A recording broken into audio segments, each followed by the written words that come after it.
football fans, the Cricket Celebration Bowl is celebrating 10 years of crowning an HBCU national champion. A champion will rise at Mercedes-Benz Stadium on December 13th as the MEAC and SWAC champions clash in Atlanta. Join us for championship football, interactive fan experiences, and iconic marching bands. It's an HBCU family reunion that you don't want to miss. See who will be crowned the next HBCU national champion. For event and ticket information, visit thecelebrationbowl.com.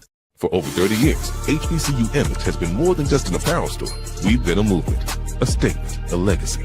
We celebrate the pride, the purpose, and the culture that make historically black colleges and universities legendary. Whether you're a student or a lifelong supporter, our gear lets you wear your HBCU story with confidence and style. Because when you wear HBCU Image, you're not just wearing clothes. You're wearing culture. You're wearing pride. You're wearing purpose. HBCU. With over 25 years of serving our communities, Destiny Financial Services, a division of Global Life, is here to help you and your family through difficult times. From cancer care to accidental industries to cardiac care, we all know that there are times that you can't control what happens in your life, but you can be prepared to weather the storm when it comes. Call DFS at 877-300-8269 or visit the website at www.globelifeinsurance.com. That is 877-300-8269, or again, the website at www.globelifeinsurance.com. ESPN Events presents Red Lobster Band of the Year, a title reserved for elite HBCU marching bands. A season-long competition that culminates in Atlanta on Friday, December 12th. Drum majors, percussion, drill, auxiliaries, musicality. All aspects will be examined by the toughest judges in the world of college bands. 4 will qualify for the big stage, where national champions will be crowned. Follow us on social media for rankings updates throughout the season. And join us in Atlanta on December 12th. For event and ticket information, visit bandoftheyear.com.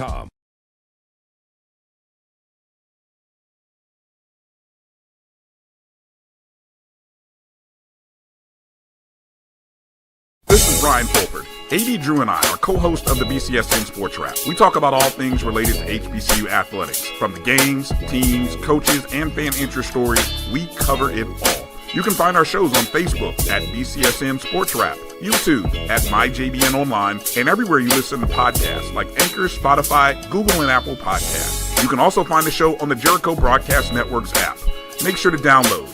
We look forward to you joining the conversation and being a part of the show. The Cuvée Group is a Florida-based marketing and training consulting firm. We help businesses communicate to their target audience and engage them in conversation.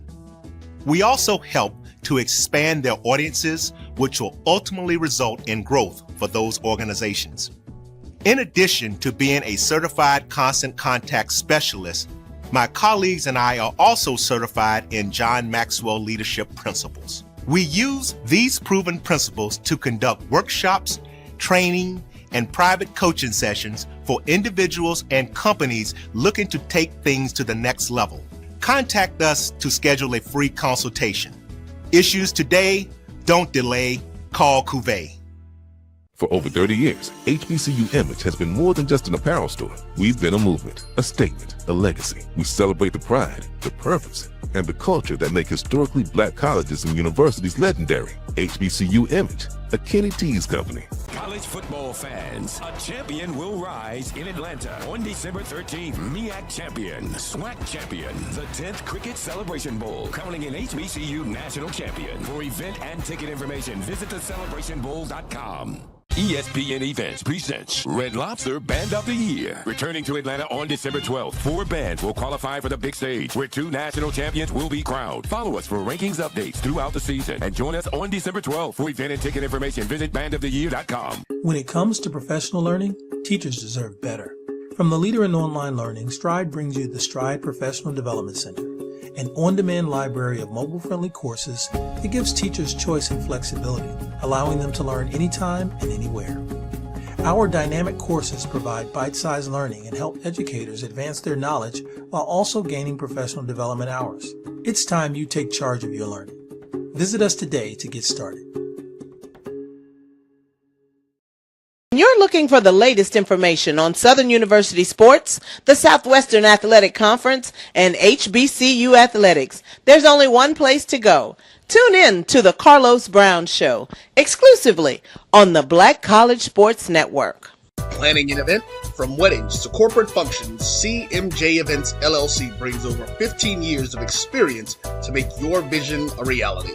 Based in Metro Atlanta and serving statewide, even internationally, we provide versatile event planning and authentic catering cuisines tailored to your needs. Whether it's pre-game meals for student athletes, fundraisers, weddings, corporate functions, CMJ Events LLC is your one-stop solution for exceptional service and unforgettable food. Our diverse culinary heritage means we cater to all cultural tastes, dietary needs, and food restrictions, making every meal uniquely yours.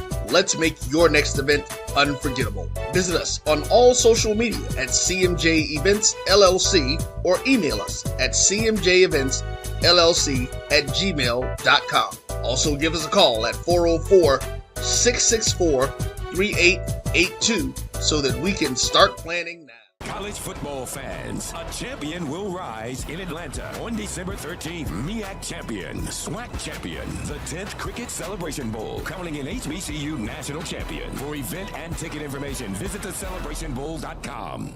Since 2002, Empowerment Resources, Inc., a nonprofit organization, has empowered more than 1,500 youth and adults in Duval and surrounding counties.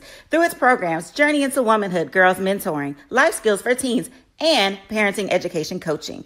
To get involved with programs, volunteer, or donate, visit www.empowermentresourcesinc.org. Follow us on social media, facebook.com/empowerment.resources and instagram.com/empowermentJAX. For over 30 years, HBCU Image has been more than just an apparel store. We've been a movement, a statement, a legacy. We celebrate the pride, the purpose, and the culture that make historically black colleges and universities legendary. HBCU Image, a Kenny T's company. ESPN Events presents Red Lobster Band of the Year. Returning to Atlanta on December 12th, 4 bands will qualify for the big stage, where 2 national champions will be crowned. Follow us for rankings updates throughout the season, and join us on December 12th. For event and ticket information, visit bandoftheyear.com. I love Atlanta, a city in the forest. Hi, I'm Jeff Cleveland, seasoned loan officer in the Atlanta market. And whether you're buying a new home, refinancing to do debt consolidation, home improvements, or just to lower your payment, give me a call. I'll ensure that you're treated with dignity and respect, that you're informed throughout the process, and that there are no surprises at closing. Give me a call and let's get started.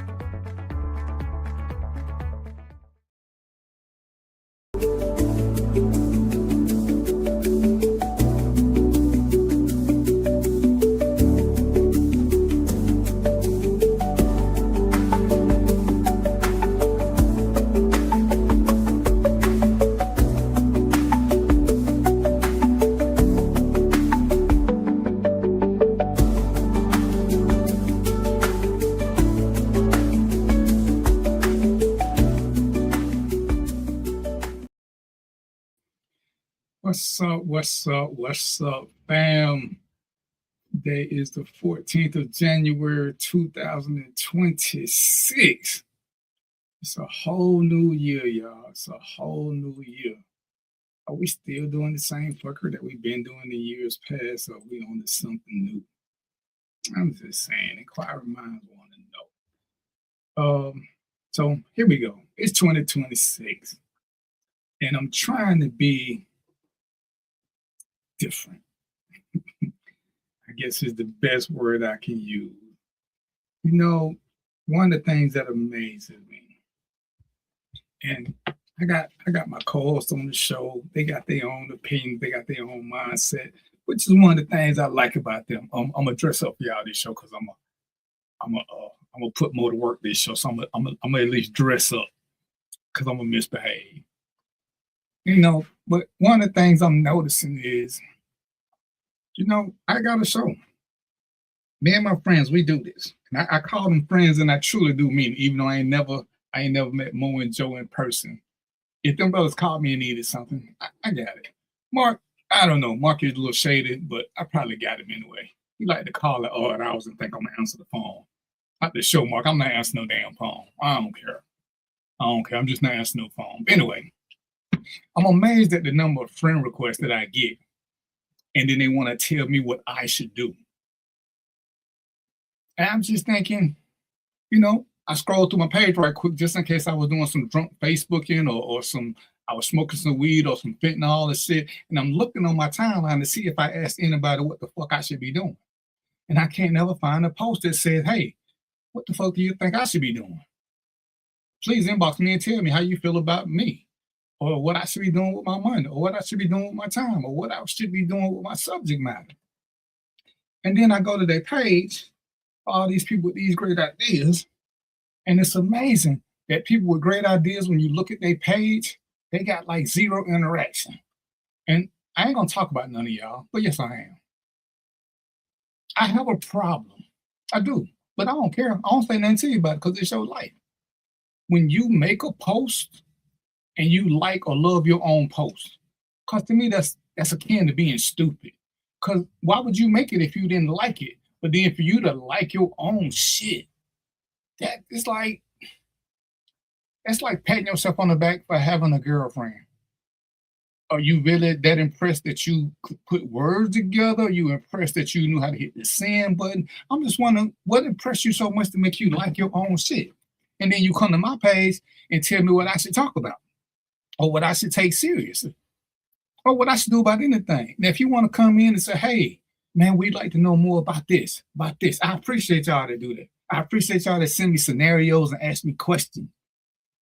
I don't appreciate y'all that tell me what I should do. And the only people I appreciate less than them people, sis, is the ones who send me a friend request, then start sharing all kind of bullshit and tagging me to get my audience. Mark, you didn't see how I just tied the bow tie? I did it slow for y'all. Man, listen, bro, I already told you I put the time because I was going to misbehave this show. And you pushing the envelope early. Mo over there, Mo already realized he going to have to work this show. And Mark, I'm going to untie and do it again. But not right now, but in a few minutes. But yeah, you send me a friend request, then you want to start tagging me on your bullshit. I'm not promoting your shit. If you're going to have the balls to send me a friend request and tag me, at least like my show page, at least follow, you know what I'm saying? That's a click. It's free. But you can't do none of that. But you want to share your shit with me because you're running for office or you running for America's most obnoxious person or whatever. Man, have two frosted mugs and shut the fuck up and get on up out of here with that. We ain't got time for that. It's 2026. And we're going to start off with Mo because Mo was talking about, some New Year's resolutions, what you change. I'm going to let him lead that conversation because I'm going to just say this. You know how people love to say, just be yourself because everybody else is taking? Some of y'all don't need to follow that advice because some of y'all personally, y'all ain't shit. So y'all do need to be somebody else because you ain't been working for you. So put on if y'all follow X-Men, put on your rogue gear and be somebody else for a little while because you is a shitty person. So when people tell you to be you, don't do it. Don't do it. Some of y'all know that you suck. And if we're being honest, see, sometimes personally, I guarantee you, they might not say it out loud, but we'll talk about it. We've all had moments where we wasn't shit. Just acknowledge them and keep moving. Just keep moving. Cause sometimes, what's up, Jerome? Sometimes it is what it is. As my dad told me, one of my life statements. Sometimes it ain't about what's right or wrong. It's about what make you feel good. Sometimes being ain't shit make you feel better. I'm just saying. That's all I'm saying. Sometimes you just got to do what's going to put a smile on your face. And then put yourself in time out. You'll be all right. All right, so let me I'm going to bring Mark on first because Mo going to start the show and Mark still got this clock that ain't working. I don't know why it ain't working, but but I want y'all, we're going to start a collection. We'll get some batteries for that. We're going to get some batteries for that clock. It probably ain't got no batteries in it. It should say 5 o'clock so he can drink whenever he sit down. That's all. What's up, bro? What up, my brother? How you doing today, man? Hey, man, I put on my tie, so I'm going to misbehave. I'm just letting y'all know up front. Well, I'm going to cut up today. Start your shit if you want to. I'm going to nut up on this show. You finna cut up the day, Mark? Yes, As opposed to what? I ain't cut up earlier today.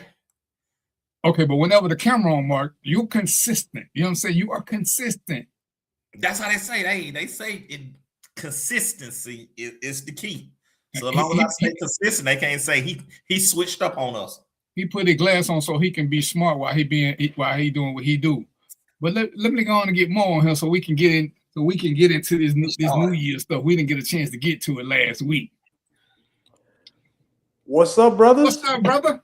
What's up? Hey, man, DVP, man, I gotta jump right on you, man. Let you know, man, that tie is not working, man. The powers expired in 2025, so they're not gonna keep you good. You've been acting up already this show, man. So just let it be what it's gonna be, man. Let it be what it's let it be what it's gonna be, man. You know, let's roll with it. Every time you think you got a good angel on the team, his fucking warranty expires. Man, you know, I'll be trying. See, I'll be trying. They won't let me be good. They won't let me. No, man, you got the fire and ice behind you, man. You can't, you ain't even decided which damn side you want to be on. What you think we gonna do? Democrats. Y'all just keep looking at it the wrong way. It's Republicans and Democrats. That's what it is. I don't see no elephant and no jackass. You see red, you see blue. Oh shit! I ain't thought nothing about that. That's orange and white. That's because y'all heathens. Oh damn! See, Tashawn, I thought we were gonna be better than that. See, Tashawn just come on. He came in here swinging. He said came in here swinging. That's my dog. Oh man! Wow. Tashawn, I thought we were gonna be cool, but I see now. I'm gonna have to go on and put you on. I'm about to go on and put you on the hit list. I'm just have to go on and do it. You ain't gonna act right, bro. You ain't gonna act right. All right, so Mo, we were supposed to do your subject last week, but we got busy with the ice shit, and we're gonna get back to that because it's some shit I just need to update y'all on. But we had talked about, we was gonna talk about the new year, and what do you think, Mo? About the New Year resolutions? All right, what you changing, what you keeping, what you planning, yada yada yada. So, what do we do? We doing that around the horn? Did I ask everybody around the horn? Hey man, this your segment. You can do whatever you want to do. Okay. All right. So check it out then. We let's see. We 2 weeks in, y'all. 2 weeks in. So hold on, let me let Galacticus in. Hold on. Hit the drum roll, baby. The man is in the building. Joe Mo, man. Your internet, man, is furry, brother. It's furry. You got some fur over there. He got dial up. Hey, man, when you got that apron on, be careful, man, because I know. Listen, just be careful, Mark. You've been down there. You know what's up. I know what it is. Hey, so it's 2 weeks in, man. We in 2 weeks, man. We're not slipping. We're not letting nobody get a pass. Everybody got to talk about what they did different. We got to talk about it could be just a mindset shift, a mindset shift. It don't have to be something physical. It could be a mindset shift. It could be whatever. But we need to come into 2026 making some type of change. Let's make some type of change. That way we can be on this show telling everybody else, you got to make changes. All right. So we gotta live by it. Right. So I'm sorry with you, Mark. What you changed, brother? Yeah, I was coming your way. Honestly, in 2 weeks, I ain't changed shit. And I'm gonna tell you this. Hey, it's the reason behind it. I'm one of them believers, growing up, you got to make New Year resolution. But then I realized if I think about something in August, why I got to wait the New Year's to start it? Facts. Prime example, hell, I was fat in July. So why I got to wait to January to start losing weight? So I start taking my fat ass to the gym mid-November. So I don't believe in seeing it as an issue or something that I need to change and then just put it off. Because you got to this point because you put it off for so long. Yes, sir. So for me is I identify the problem. Let's go and start trying to change it right now. Unless it's a goal that I'm setting. Now, goals can be set like, hey, by this point, I want to be at this point, setting goals. But as far as the resolution, man, January the 1st, I'm in the gym. No, you knew you should have been in the gym months ago. You know, In July. It ain't the dryer shrinking your clothes, it's the refrigerator. Yeah, man. Oh, So when they cool. realize that, so from that standpoint, but what I have decided to do this year is I'm gonna travel more. My resolution was to make sure that I go to 2 different states each year. Oh, wow. 2 states. So yeah, 2 states, and then I'm gonna do 2 international trips. So that's the only thing I realized this year that's what I need to do. My goal is to hit all 50. I'm at 28 now, so if I do 2 per year, I'll be done for 60. Wow. So you what have you accomplished so far? You on the East Coast? You in the middle? You on the West Coast? Or it's all over the place? For the most part, I did the East Coast. I did a little bit of most of the Midwest, so now I got to do the West. I did the 2 hardest ones, Hawaii and Alaska. I did them, so that's why I was talking about coming to see you. I went and seen Jomo, so let me come on out to Arizona. Come on out there. Hey, I tell you what, man, don't come out in June. That's all I'm gonna tell you, man. Nah, man, it's either gonna be March or November. I already decided what it is. It's looking more like November. You already know that. You must been out here before. You know something. Nah, I know it's hot, so I'm looking at that. But as far as other things, I am gonna spend a little more time with my grandchildren. This year I am putting forth a real effort to spend more time with them as they get older. So, but other than that, man, I ain't no resolutions. It's just changing as I go and as I see fit. So I just challenge you and say those are resolutions, man. You know, you got a plan, man. You're gonna do something good. And that's what we should all be doing. DVP, what's up, man? What you got? What you got on the docket, man? Hey, man, my plan is to travel somewhere at least once a quarter, if not more. Wow. Whether it's stateside or abroad, is to go somewhere. Because I say my plan is in 5 years to be living in another country. So while I'm doing that, I want to go to different countries and see what I like, visit the real towns and not just the tourist actions, and see which one I want to move to. Scoping visits. You finna move? Say it again.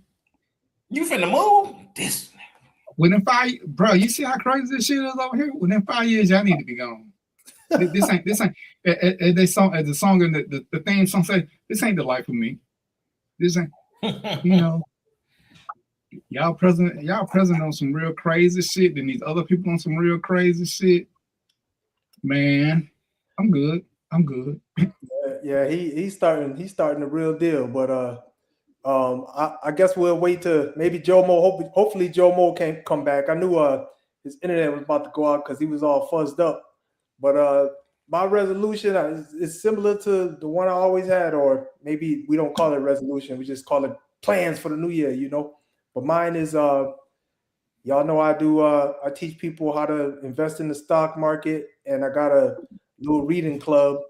My goal is to just try to get those moving forward and just do some good out here, man. And the stuff that I do is real world stuff. Not saying that the fantasy stuff is not good, because I indulge in that myself. We watch TV shows and all that other things, but I think I get a lot more satisfaction doing real world stuff. I know DVP does some mentorship. I used to do that, so I know what that feels like. This is a good feeling, man, knowing that you help somebody and gave them some tools and information that they could probably use somewhere later in life. They might not know it right now, but trust me, it's gonna help. But yeah, that's my goals, man. And what we're gonna do, we're gonna call them plan of actions. That's what we're gonna call them, not goals. Yeah, plan of that sounds better. That's better. Yeah, that's better. It does sound better, plan of action. Because whenever we figure out a way to do something better, we need to start embarking on it. And it's like, people say, oh, I'm getting ready for this. As long as you're trying to get rid of something, you're going to never get there, because you're going to always think of something that you can do to improve. You got to just start the process. If you don't start the process, you're going to be forever in the planning phase, because it's always something you can do better. So y'all know these, just on that note, y'all know these guys I'm about to tell you about, but so, guys that you run into the hood, you running in your hood and you ain't seen them for a minute, be like, hey man, what you up to? What you been up to? You know, what's going on? Oh, I'm about to open a head shop. You know, I'm about to do this, I'm about to do that. So my first question is, oh, you about to do it? What happened to all the other time that you had to do it, man? You know what I mean? Are you just about to do it? Oh, I hit you at the right time, huh? Something gonna always come up. Yep. All Welcome right, back, Joe Mo. Hey, had to readjust. Had to go get my hotspot to fire you guys back up. Yes, sir. We back, man. So What up, hey, Joe Mo? I did these two guys, man. So I gotta hit you up, Joe Mo. Hit me. And we was talking about what you're gonna do different this year, or what plans you have for this year, man. You got any plans for this year, or anything different you want to do? No, I'm gonna live like I did last year. Hang out, be friends with reprobates like y'all, and thank God I'm alive. That's about it. My mama said I can't be nothing if I don't know what it means, so that don't apply to me. Well, your mama wasn't stupid either, so we'll leave it at that. I like that little bow tie, man. What's up with that? What's up with that?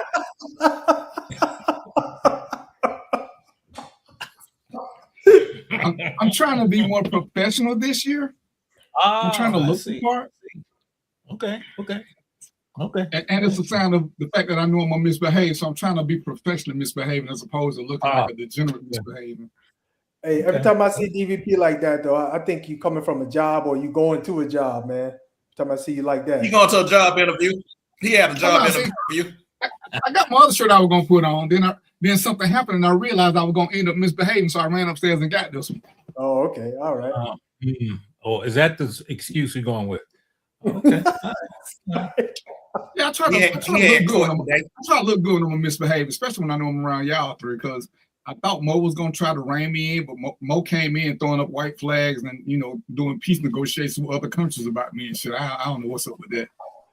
Hey, I got that Trump blood in me. How you come out in court today, DVP? And who? How you come out in court today? What I'm going to court for? Shit, I don't even give up my real name, play. Oh, no. You dressed like you had a court case. No. You had a jaywalking ticket. Yeah. Hey, when I do have my court case and I get it done with, I'm having a free at last party because I do have one coming up. I'm gonna hold on to that till after it happens. Wow. Hey man, DVP, did you get that little article I sent you? That yeah, I put it in chat. I don't know if they can get it all in the chat. Well, I mean, I just put the link in chat. Okay. I'll take a look at it. You all might want to. Well, you might want to look at it now because it's something that it should be close to what we're going to talk about. Okay. On a serious note. So with that being said, and this is an article about ICE, Joe, go give us a quick recap. Well, here's the thing. The incident in Minneapolis with the shooting, anyone that believes that's justified, I'd love to have a few minutes with you. It was not a justified shooting. The problem that you have at this point is that it's like the Pandora's box. The horse is out and you can't put him back in. And here's why you need to read that article. Let me go back. All the laws most of the laws in this country, well, 80-95% of them are based on past instances or what's called past practice, best practice, whatever else. So in the case of the shooting of this young lady, they said a few things that were wrong. That the shooting was justified, that all she had to do was obey his order, that he could basically stand in front of the car. Well, all that's been contradicted. There's 2 different films that show 6 different angles of the shooting at the time. And here's what you have to remember about ICE. ICE is not trained in urban policing. They are trained in a different type of setting. They are not trained to do what we as urban policemen would do. Now, if you look at the article, it was actually written in 2014, and it said then that ICE that the Immigration and Customs Enforcement officers were known to step in front of cars, which, from a common sense point of view, that's just dumb. Now, let me give you some other context to that. Within the last 20 years, actually 10 to 15 years, all the urban police departments have moved from two things: shooting and moving vehicles and police chases. Now, if you look at what ICE is doing, they're basing all their actions on ancient artifacts, if that be the correct term. In the case of the car and his authority, I would argue two things. The first one is, if you listen to the footage, some footage that you will hear 4 or 5 people talking. So who does she listen to? And one of the things that we're trained on is that in that situation, one person speaks and the rest of us have to shut the blank up. So now and I'm just saying that the worst case scenario. So the other thing is, and I'll ask anyone this, if he was in such danger, why didn't any other officers open fire? Now, you will also find that to have been the case in the Laquan McDonald shooting here in Chicago, where the alleged offender was shot 16 times by one officer, and yet there were over 40 officers on the scene. So what they did was it took the idea that he was in such a threat, or he was being threatened in such a manner, off the table. So now, at the totality at best, the question becomes, did he have enough room to move out the way? Well, clearly he puts himself in harm's way. But there's another premise that's in law that says you have a duty to retreat. I don't know if you know that. If you look at Tennessee versus Gardner and some other things, other issues, the idea that if the threat passes, or if you can mitigate, and let me use that word again, if you can mitigate the instances, then you're supposed to do your best to do that. Now we call it de-escalation. 30 years ago, man, they'd have lit that car up. There wouldn't have been a policeman in this United States that would let that car up. But guess what? We evolve. We're no longer knuckle draggers.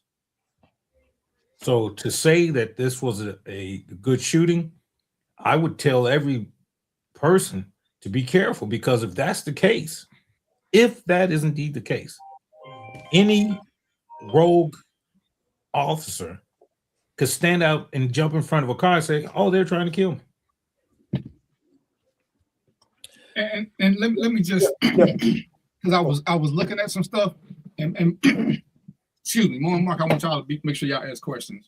And here's what the law basically says: I can't put myself in danger and then shoot you because I put myself in danger, which is exactly what the ICE agent did.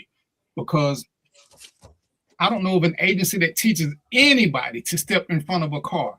No matter what you watch, the only time you'll ever see officers in front of a car is when the car hits a ditch and it's immobilized. Because you never stand in front of a car. Never, ever, ever. It's the main reason I hate directing traffic, because you're standing in front of cars. It's kind of fucking stupid to me. But you can't stand in front of the car. The other thing he said was about the guy who did the shooting was actually the 4th or 5th officer to show up. Let's just say, for whatever reason, I'm being devil's advocate, he thought his compatriots were in trouble. Well, nothing he did said that he saw that. But when we go to the initial stop before he even got there, and this is why I want to talk about, she was obstructing, yada, yada, yada. Well, if you watch the video, cars are actually going around her. So she wasn't stopping the flow or nothing. She was making it a little bit difficult, but she wasn't stopping shit. But she had been following them for X amount of time. I say, I don't know what the feds say. And Joe, you in Chicago, what's the law against somebody following a police car? Yeah. Do you know of one? No. I know it ain't one in Georgia. If people follow us, they just follow us. All we can do is get mad, or if you're smart, you call somebody to block them so you can go on your way. But there's nothing you can do about somebody who's following you. It actually means you driving too slow. So as I'm looking at all these little layers, the first guys who jumped out, they ran up to the car and they grabbed the car door. Now we're gonna play with the law. But in theory, that right there should have put her in fear of her life, because everything still says when the cops stop you, pull you, or whatever, they have to tell you what's going on, unless there's an emergency going on. Clearly, there was no emergency because nobody got out with guns. Nobody. They didn't even. They wasn't even in the. They wasn't even in. I'm gonna grab my gun position. But Buddy ran out. The first thing he tried to do was snatch their door open.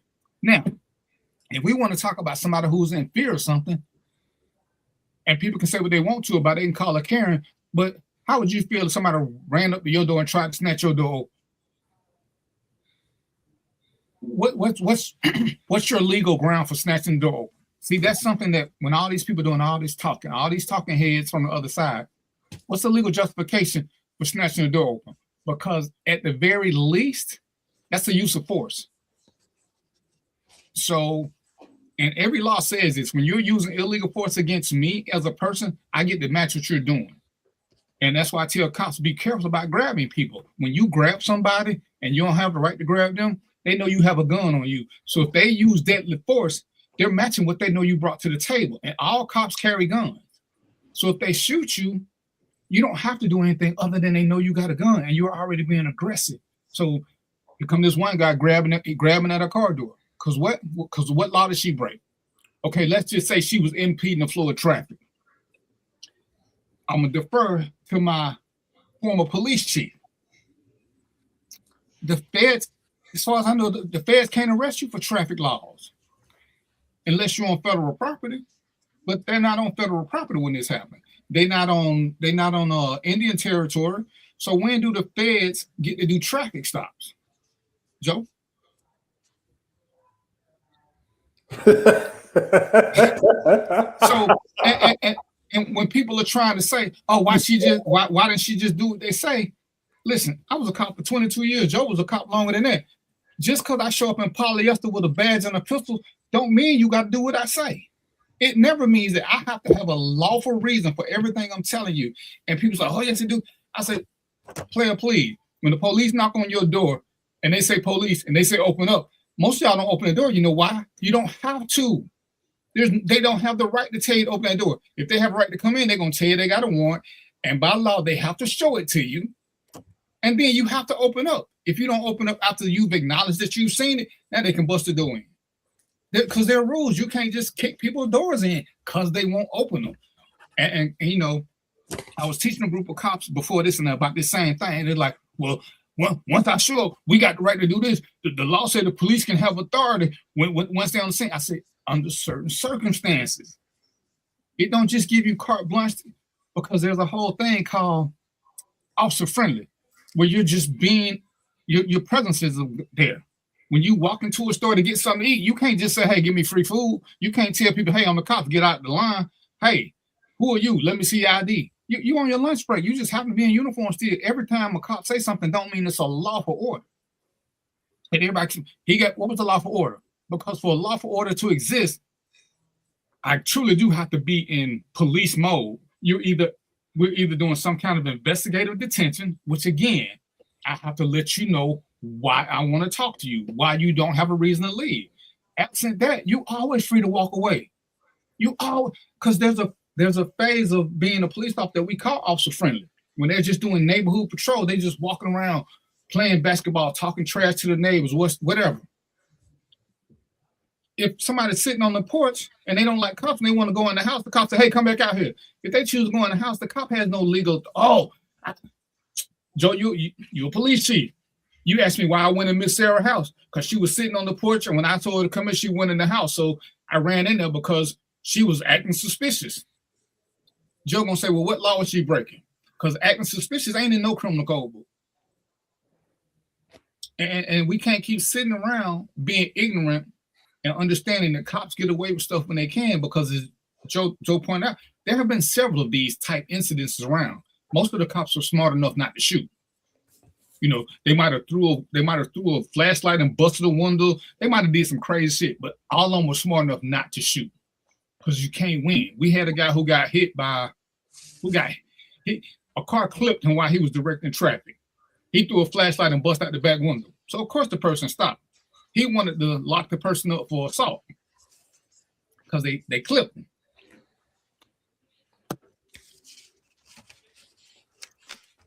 So they clipped you, you threw your flashlight. Make it make sense. Make it make sense. Because as Joe said, why didn't you just move out the way? Why didn't you just move out the way? Yeah. Well, again, this is why I don't like directing traffic, because it don't take that much for a car to just lean just a little bit. Unless it's a one-way street and I got a whole road or dirt I can get out the way of, I don't like being in the middle of traffic, especially two-way traffic, because when they come in, you got a little bitty space you got to fit your little ass into. And all it takes is for you to catch a muscle cramp and you lean too far when the car hits you. I'm not a big fan of that. But we can't get around what a lawful order is and thinking just because police show up, and they hate when I say this because police want to have the power of God. When they show up, they can just tell you what they do. But there are sometimes there ain't shit we can tell you, no matter what we think we doing. Can I force somebody out their car doing a traffic stop? Why? Is it my normal way of doing things? You run a stop sign, I want you to get out and I want to do all this, especially after I've been aggressive, because you got a right to be scared. And the law is clearly on your side, because what's the Constitution say? Innocent until proven guilty. I think it says something like that. I can't just start snatching you out the car and manhandling you because I'm wearing polyester and I'm pissed. Yeah. And like the training exists. There's no training that we teach officers to stand in front of cars. Not the triangle, not the V, not the L. They're all from the rear. Nothing is from the front unless the car hits a ditch and it's immobilized. Nothing. So we don't want you to stand behind the car. When you stand behind the car on a traffic stop, you see they're supposed to be a little ways back, and they still never stand directly behind the car. They pick a side because you don't ever want to be in the line of the way the car is going. So all they've been saying so far is just straight BS, as Joe was saying. But we have to learn what a lawful order is. And the lawful order is what I keep hearing ignorant people say, she should have just followed the order.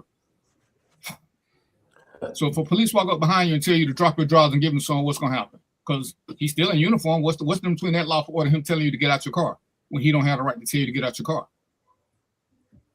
Oh, yeah. Here's the other thing. How many instances have we seen in the last? Yes.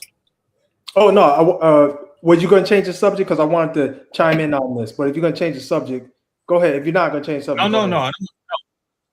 I was just going to add that if we look at what's happened in the last 3 years, the shooting of civilians on traffic stops. Just take that. If you just look at that, you got to admit that there's a problem. Now, for me, again, I always look at I try to bring in history to some point because it does give it context. You look at the kid in Minnesota, I believe it was, where the police officer stops the kid and then winds up killing him after he tells her, yeah, I got a gun, and she still shoots him. Jesus Christ. Yeah. I mean, it's the reality is that I would, even though I don't want to admit it, the fact remains that we have to understand that policing in the modern society stemmed from slave catching. And those thought processes have not necessarily worked themselves out the system. Listen, think about this. In the year 2026, we have gone to the moon, we're going to the depths of the ocean, and yet we can't get rid of racism. We hate because of skin color, difference of opinion, primarily skin color. How dumb is that? And let me just throw this one last thing and I'll be quiet.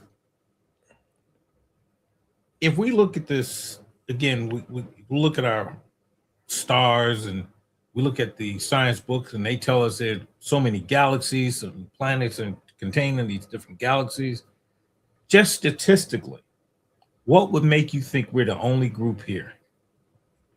And if we aren't, they got to be sitting around saying, I'm not going over there fucking with them.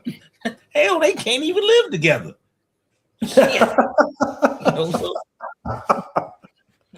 Or they definitely saying that for sure, man.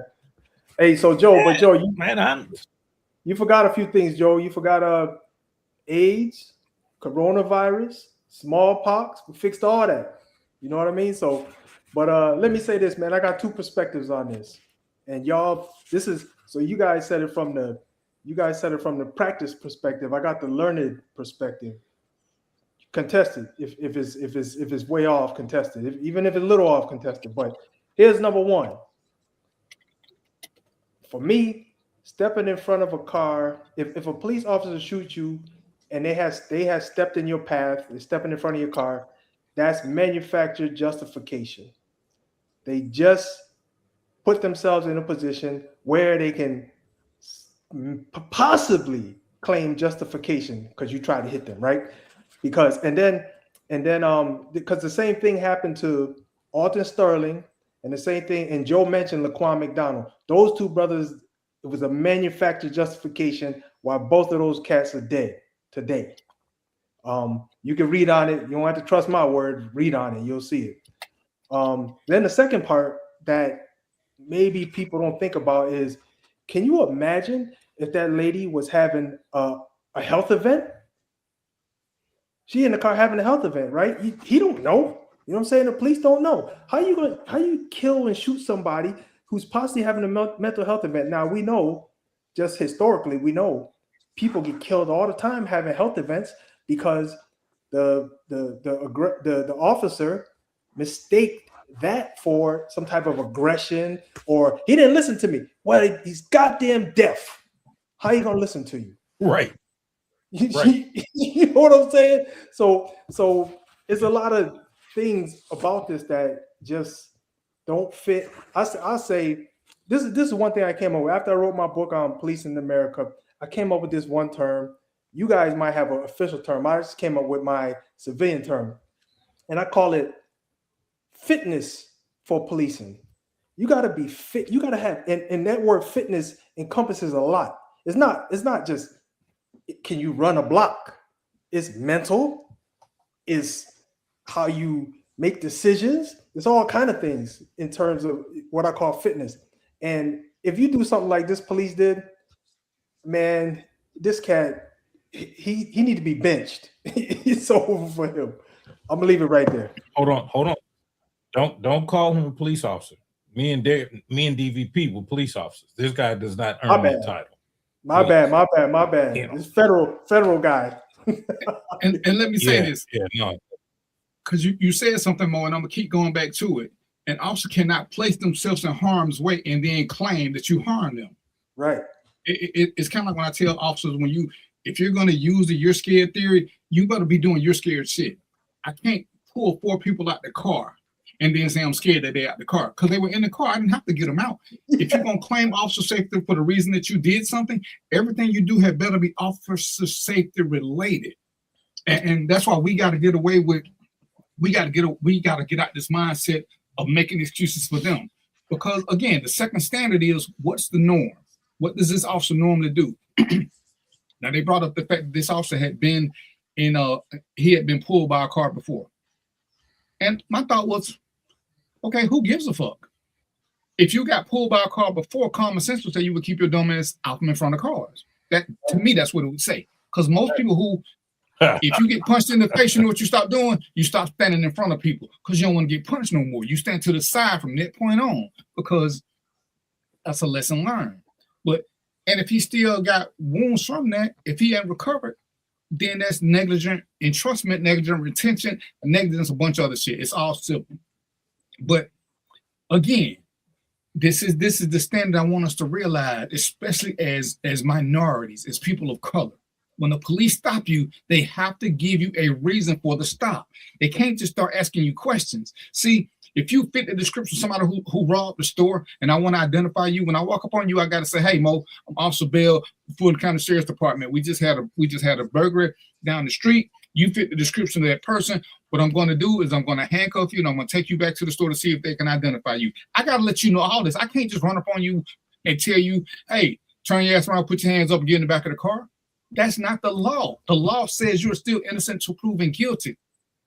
I don't care how many descriptions the only way I can ever get around that is if somebody said you had a gun and been shooting. Having a gun by itself won't do it. If you ain't shot at somebody, I still can't put you in that. And as Joe said earlier, shooting at a vehicle is pretty much banned everywhere. To shoot at a vehicle, you're going to need to be on a one-way street and they're already going down a dead end. And they better have killed some people, not tried to, not raped, they better have killed some people. But the standard, because you can't control the vehicle once you shoot the driver.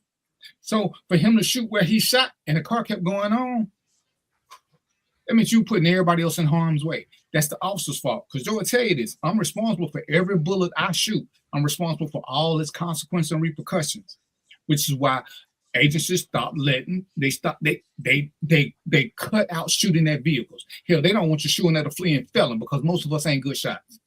But to shoot at a vehicle, you can't stop the vehicle once it's in motion. And the only time I can even see that being a legitimate issue is if somebody's trying to run the vehicle into a crowd of people. Then maybe they might let you get away with it. Maybe. Even then, it's like them people got a chance to jump out the way. But that might be the only time you can shoot at a moving vehicle if you know it's going around a crowd of people. Other than that, so we sitting here trying to combat what the Republicans are saying, but everything they're saying is bullshit. Joe can co-sign this, and I ain't never been a police chief, but there's a statement after every shooting that no matter what you look at, they all say the same thing. It's under investigation. The officer's on the administrative leave, pending investigation. They don't say nothing about the criminal. They don't say nothing about the officer. They don't say shit about nothing. That's pretty much the standardized statement. It could be a serial killer that he shot. They're gonna still say the same thing. That's what you say for any police involved shooting. Whether it's a death or not, you give out the same blanket statement. Is there another statement I missed out on, Joe? No, but there's a couple of things we need to add. Yeah. But there's a couple of things we need to add in the shooting incident. In Tennessee versus Gardner, again, the idea of shooting at a fleeing felon. The other thing that came from the other theory of practice that came from that is this. Once the threat passes you, you have to let it go. And here's the example. Let's say you got a guy that's, for all intents and purposes, he's throwing knives at you. And he runs out of knives. Can you still shoot him? Well, let me make it easy. I know, Mark, you would shoot him. But you can't, because the threat is gone. He's no longer, that level of threat and intent is gone. And the courts look at it like that. But if you read that article, that's why I sent that article to you, because it addresses just that. In 2014, ICE was basically reprimanded for teaching that practice. So if that's the case, then they're going how they're killing people intentionally. And as you said, to your point, DVP, that ain't the first time this guy has jumped in front of a car. All right. So, and this is where we get so caught up in this and this and this. And it's like at that point, which is why I take my job serious. What does training say? Because the law says if I'm the trainer and I don't mark down some of these things, you can sue me for my training practices. When I made a big stink about an officer we had involved in the shooting, because y'all know most cops live for part-time jobs. Well, when you're an officer involved shooting, the first thing you have to give up is your part-time jobs. And you get a few days, weeks, whatever, because you got to go see a therapist, yada yada yada, before you become fit for duty.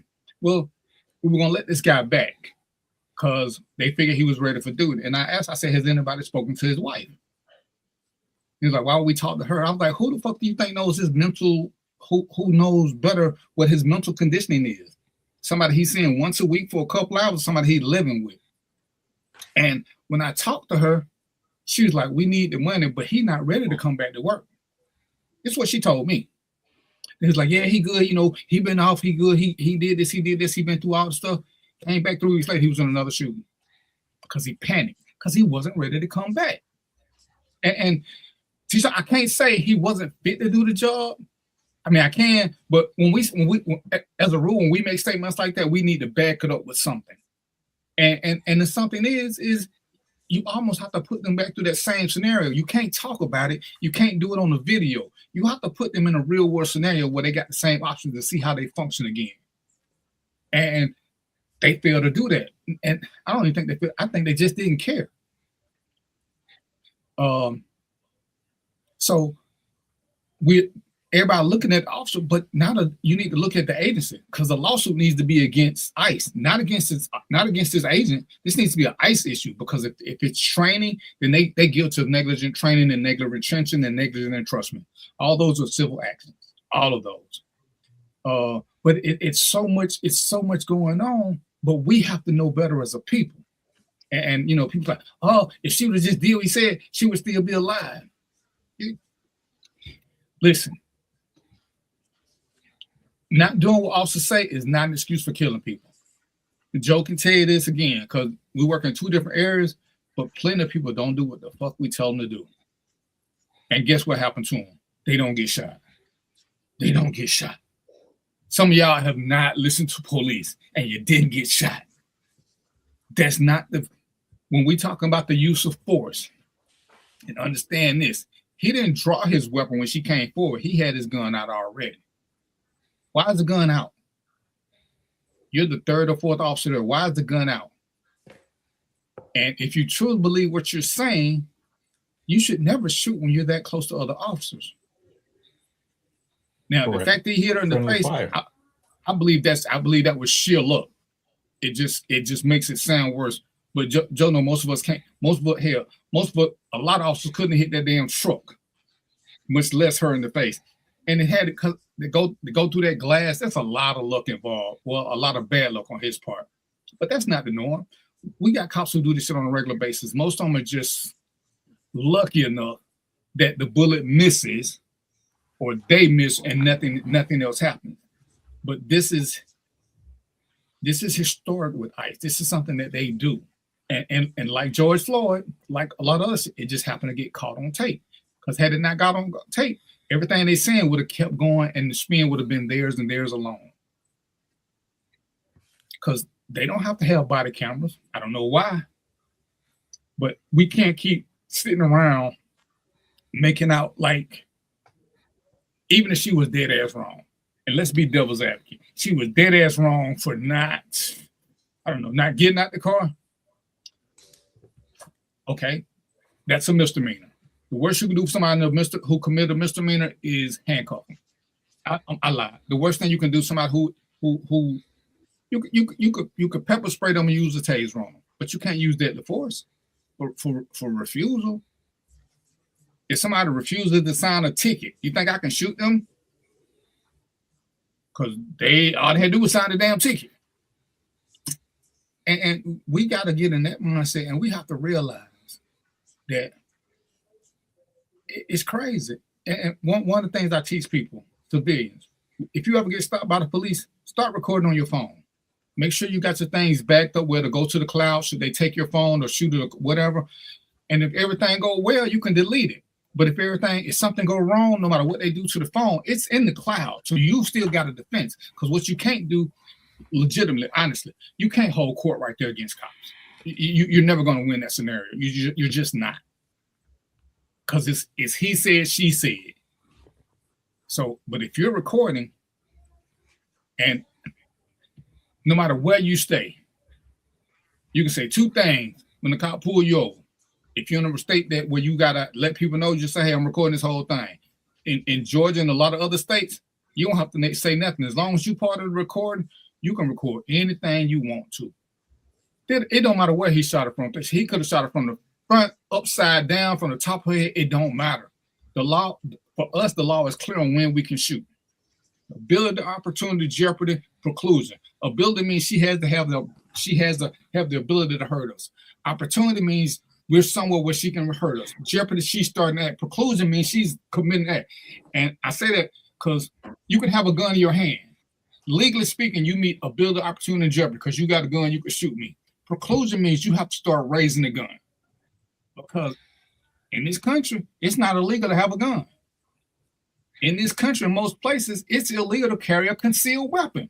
So if you're going to follow the law to the letter, and I'm going to let Joe help me out on this, if a man is walking down a public street where there ain't a crowd of people with a gun in his hand, in most places, he's not breaking the law. It's not concealed. He's not a felon. He's just walking around with it in his hand. It's like, why you don't put it in the holster? Because then you won't be able to see you a lot more having a concealed weapon, which is against the law. I don't know what it is in Chicago, but how is the concealed carry up there? You got to take the training. It's 16-hour law course, and then you have to shoot. But let me go back to a point you're making. At best, in the incident in Minneapolis, it was a traffic stop, a misdemeanor traffic stop at best. So she gets killed over a traffic violation? No. And anyone that justifies it needs to be careful because this could happen to you or your kid. Imagine you get some, and if you don't think that there are some of those January 6th people mixed in with that ICE crowd, you're a fool. So it's now a matter of payback. And guess who they paying back? Now, is it open season? I won't go as far as to say that, but it sure as hell looks like it. You know, last time I looked, if it looked like a duck, quacked like a duck, it probably is a duck. But it is. So if you and G-Boom, the difference is in who's enforcing the law. The police and the military are two different entities. The police have to take prisoners. They have to take prisoners. The military doesn't. When the military come in and it's martial law, that's a whole different ball game, which is why nobody wants the military coming to their city. The military can shut everything down. And guess who can question them? Nobody. Nobody. And let's run with that just for a second. And just so everybody knows, if martial law is ever declared, and let's be very clear on this, all civilian government ceases. All. Fire, police, courts, prosecutors, it all falls under United States Code of Military Justice. So now remember the military is not trained in urban tactics as policemen are. So their rules of engagement are different. There is no search and seizure. There is no warrant. They don't need warrants. So be careful what you ask for, because you can mess around and get it. And also remember this: once you lose something, it's hard to get it back. And we see this happening. So let me ask a question. Hold on, right quick, DVP. Hold on one second. Let me finish. Then you ask. But not necessarily what's going on in Iran. Look at what's going on in Venezuela. Where else can you kill drug dealers without anything? They're not even close to America, and that's the lie that they're telling us. And we're sitting around, and it's like, that's crazy. You can just arbitrarily kill a drug dealer, a suspected drug dealer. They ain't recovered no cocaine. Look, hold it. I'm glad you said one thing before you say this, Mark, but think about this. Prior to them knocking off the guy in Venezuela, Trump pardoned the president of the Honduras who had been convicted. Remember, this guy's just been indicted, which means they're just coming up with charges. This guy was indicted and imprisoned, found guilty of dumping 40 tons of cocaine. So let me get this right. So the guy you got convicted in your jail, you let him go, but you take you go snatch this other guy from a country that you just indicted. You don't see nothing wrong with that. But Mark, please go with the question. Wake up, Mark. Nah, I'm waiting on y'all. So my question is, My question is to you and DVP on the local level. How do we get change?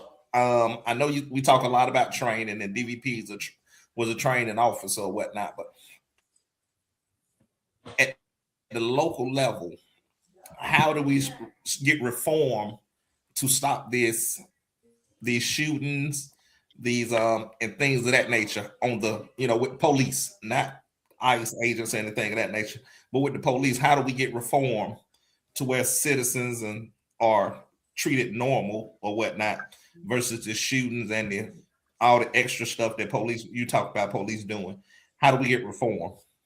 Before you guys answer, let me just tell you this, Mark. They need to go away for like a month and write a dissertation and bring you the answer.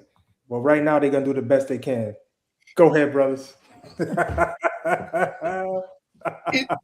me, it's really not that hard. To me, until they bring back citizen review boards, because that's the easiest way. A citizen, it's just the easiest thing to do. But we're so content with letting the being chumps of the world tell us what's right. We're so complicit with letting people tell us stuff as opposed to knowing for ourselves. Because listen, I've seen some shootings that at a glance they didn't make sense. But once you look at everything and you got the totality, you understood why. Because sometimes you unfortunately you get officers who make good shoots who are shitty report writers, or they're just shitty when they're asking questions. But especially now we got videos for everything. The video will tell you all the stuff they missed out on, because one of the reasons they tell cops not to talk immediately after shooting is because you miss a lot of things. And you may say something incriminating that if you remember the whole big picture, it wasn't. But to change it, and I harp on this and people hate it, the worst thing we ever did, in my humble opinion, is start demanding that officers went to college. I'm gonna stick to this until the day I die. I can train a clerk from QT to be a better cop than I can a 4-6-year graduate. Because when they go to college, they're not meeting the same stressors that a cashier at Quick Trip. They ain't had nobody get into their face and keep talking shit and talk about their mom and talk about they're gonna slap the taste out of their mouth. Most people who have jobs working with the customers, especially, and I use Quick Trip because it's just easy, they've had angry customers. They had people say shit to them about what they was going to do, about what they was going to come across the counter. Most college kids ain't never had that. So we take them with this college degree, and I ain't knocking college people. I'm just saying this might not be the career for a lot of y'all, unless you want to be an administrator.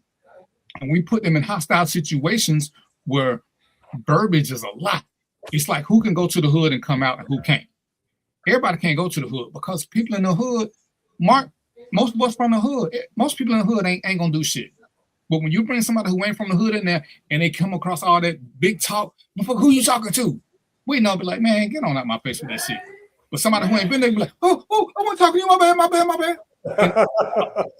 And I ain't knocking them, but that's what we getting with a lot of cops now. They've never been verbally accosted. They don't know how to just work around that. Whereas before, when me and Joe started, most of us didn't have college. Most of us came from streets. Most of us had been through some kind of verbal hardships. Well, people talking shit just didn't bother us like that. Mm. Now you see, anytime somebody say something about a cop, they get sensitive because, oh, I felt like this. Listen, I try to tell Allah, you're going to know when somebody want to fight you because they're going to hit you. If a man take the time to keep telling you what he going to do, there's a 90% chance that he is not going to fucking hit you. I've been in fights. Nobody said, hey, I'm going to count to 3 and sit you. We didn't play that baddest man hit my hand shit or knock this shit off my shoulder. When a dude want to fight, he's swinging. You know from that point on what's up. There's no whole lot of talking. There ain't.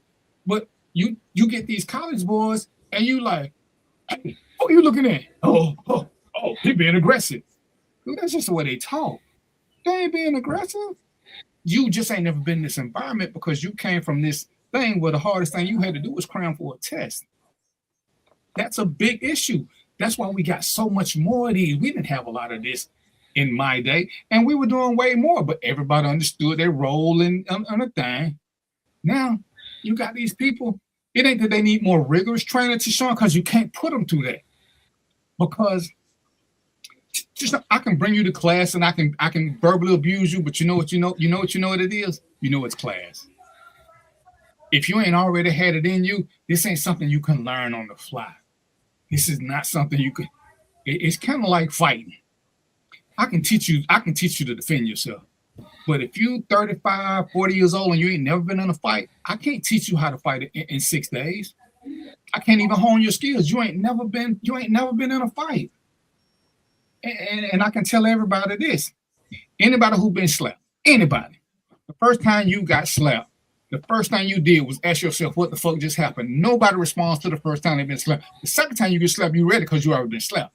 But that first slap is a fucking, it's like, you can't believe you got slapped. Ain't no defending yourself because you thinking, damn, you can't respond because you never had it. And again, some de-escalation comes from what we do growing up. Because what happens when me and Joe start talking shit? Mo gonna step right on in and say, man, y'all let that shit go. It's what we naturally know how to do. It's been ingrained in us for years and years in public schools and public housing. We've been getting this over and over and over and over and over again. In suburban America, they're not getting this. We don't do time out in the hood. They do time out in suburbia. So when I keep getting these suburban officers, and I ain't knocking them, but they come from a place they don't know what goes on a daily ground with us. And you know, I used to go to Bankhead, and one time I had to take a recruit with me. When he got out the car and he had his pistol on he had his hand on his pistol, I just started laughing at him. He like, you ain't scared? I was like, nah. I said, these boys ain't gonna do nothing. I said, one, you with me. So, you know, here they come out, they running up to the car. What's up? And he like, hey, man. And I saw him getting nervous. I said, listen, man, back off. Because I know what y'all doing. Y'all trying to intimidate the little young fella. Because y'all know y'all got him scared shitless. He's sweating. It's fucking 30 degrees. He's sweating. He ain't never seen as many black people. And they surrounding us. Because that's what your friends do when they play. They act all rough and tough because they know you got a new guy. Listen, man, stop or he fuck around and shoot two of y'all. Yeah, reflex. But it's like, well, you got to show them around. I can't take the fear out of you if it's something that you've never done. You got your life experiences, and that's part of it. I mean, we can have these classes with de-escalation and verbal judo and all that, but if you've never done it for real, if you ain't had somebody in your face, nose to nose, screaming at you and yelling at you, and you, Mark, all them football games, how many times was people threatening to fight doing football games where they yelling and screaming and spitting back and forth, and nothing happened. Because we all know the same thing. If they're going to fight, somebody would have been swinging. Every game. Talk is cheap. But who recognizes that? People who come from a talk is cheap. Facts. And you know, but we wanted a more educated officer so we could justify the pay. Yeah. And it didn't justify it. We got better educated officers. They still don't know the law. They just know algebra and trig better than me. They might know social studies better than me, but they don't know people better than me because they ain't never been around people. They've been around classmates, smoking weed, doing whatever the fuck these college students do. But it wasn't living real life. And to me, that's the huge difference. Like I said, and Joe was an administrator, so Joe would know more because he started before me. I think I left after him, but he could tell you about the progression. And like I say, in my day, most of us were hood dudes, so it was nothing for us to go to the hood, and we didn't have to pull out our guns. We didn't need SWAT teams. Nope. We go, hey. Pee-wee, bring your ass on out here. Don't make me call them boys, because then you know what's going to happen. We're going to shut this whole thing down. And guess what? Say, come on out. They had violent criminals back in the day, but we had rules that most people played by. Joe can tell you, if you caught a true criminal fair and square, there was no shootout. No. The best they might try to do is run from you. They weren't even swinging at us. If you caught them fair and square, you caught them fair and square. Most of them weren't fighting us. When they fought an officer, and I can tell you this from my own experience, they fought officers that they knew was crooked. They shot at officers that they knew were crooked. And this was a thing that crooked officers hated you bringing up. But some officers didn't shit happen to them. And why is that? Because they weren't bad officers. And so nobody had a vendetta against them. Nobody was like, yo, this guy ain't going to treat me fair. If they know you was going to treat them fair and you was doing right, you caught me this time, player. Then you caught me slipping. That was it. We don't have that anymore. Go ahead, Joe. I'm sorry. No, it's interesting because I remember pulling up to a stop, you know, a wino call, disorderly call. And it's a true story. So the guy standing on the corner, and you know how we got the S on the chest, whatever else. So I'm like, all right, if you can answer these questions, and the crowd's getting bigger. If you can answer this question, I'll let you go. That's it. How many feet in the yard? I'm getting all tough, right? I got 2 guns on, 45 through 57. Dressed in my dress blues, got my long kill like. Why I said, all depends how many niggas in the yard, man. Crowd. Lost the crowd. I even had to laugh. I went and bought him a pint. Oh my goodness, that's funny. Got me. Bingo. And the new officer gonna say, "Oh, you're a smart motherfucker, ain't you?" Right. You know, and that's the difference. We used to pull up in places and they be signified, man. They talk about your mom in a minute, so I talk back. But what you say, Joe? If it's funny, you gotta just laugh and go on and take it on the chin. Man, you got to take it. You got to take it. It's just funny, and you going on. I had to tell one cat. I said, "Man, I'm using some of your stuff." But the new officers ain't ready for that. No. So, Deshaun, a part of me agree with that. They need more rigorous training, but the training they need that needs to be rigorous is in self-defense. It is in verbal judo. It is in more scenario-based stuff, not videos, not fucking simulations with a computer. Because once you start doing the real-life scenarios, at some point, the adrenaline button get pushed. It's like I would tell my students when I teach defensive tactics, I let them go to lunch. I give them a warning before they go to lunch. Get you a salad, get you something light, because when we come back, it's gonna be on. They hear me, but they so used to eating the big lunch to come back. As soon as they come back, class start at 1:00. Well, some of them get back at 12:50. They good students. They don't want to be the last one. At 12:53, we fighting because I jump them coming down the step. Cause boy, then I had them burgers and fries and they shake. They got all this shit. Oh man, hold on, I gotta throw up. See, this shit is like a job, player. Eat when you get off work, but you can only show them that in real life. Cause I can tell them this all day long, and they thinking in their mind, well, I just ain't gonna volunteer first, cause I'm gonna wait to be last. But when you coming back from lunch, you don't get determined because I don't ask for no volunteers no more. I jump you when I feel like it. And don't let me have 3 or 4 volunteers because we just picking people as we want to. We thinking who looks sloppy, who look like they said, fuck him, I'm gonna eat what I want to eat for lunch. That's the one we gonna get. And we so good, like I said, when it's 4 of us, we'll start 4 or 5 different fights at one time just to get everybody away. And then guess what they stop doing? They stop eating heavy lunches because you can tell them something, but they ain't hear you. That's why, I'm not a fan of cops eating while they don't do it. It serves no purpose. When you got to chase somebody and you don't have that big greasy filled fat free meal that some place done gave you, you ain't sitting the rest of the day. Now you tired. Now you this. Now you that. Yeah. And it's about right one. It's more about situation. It's about your own personal safety. You can wait 8 hours to eat a big meal or 10 hours, whatever it is you got going. You don't need to eat big meals while you on shift. It's hard to get that into them. And then even with the training, sometimes you have to get these guys real world case scenarios. When I tell the people about the guy in Pittsburgh that shot the guy who stole a car because he shot at them, everybody like, oh, the guy shot at him, but he violated policy.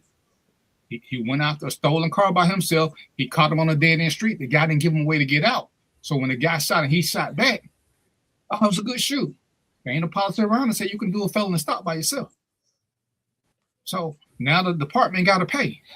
Now he got a little flag on him. He ain't gonna get nothing else. The guy in what's the guy's name in Minnesota? The one that killed, what's his name? Chauvin. Look at his history.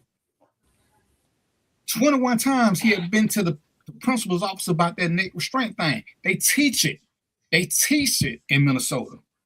They made him a training officer. So if I'm doing something that's supposed to be illegal and they teach me to train it, who learning something?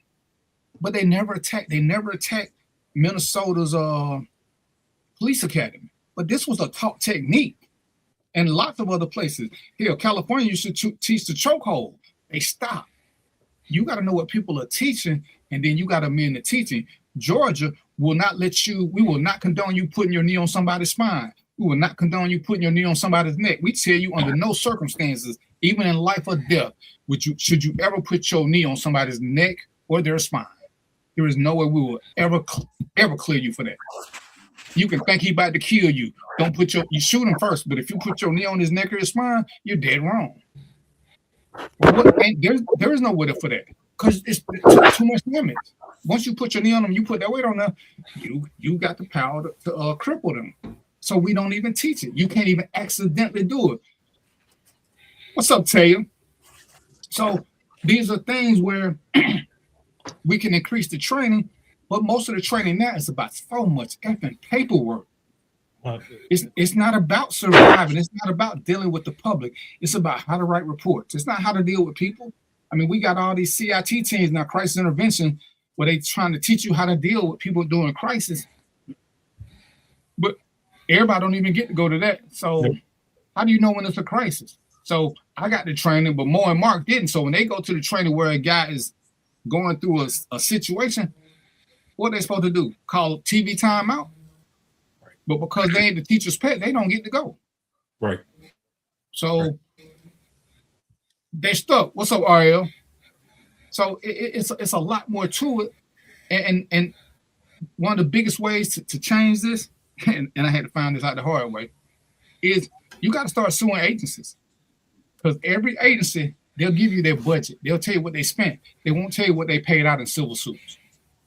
And most of them have paid. Ooh, boy, if you see what LA paid out in civil suits, man, they could have hired fucking 30 officers.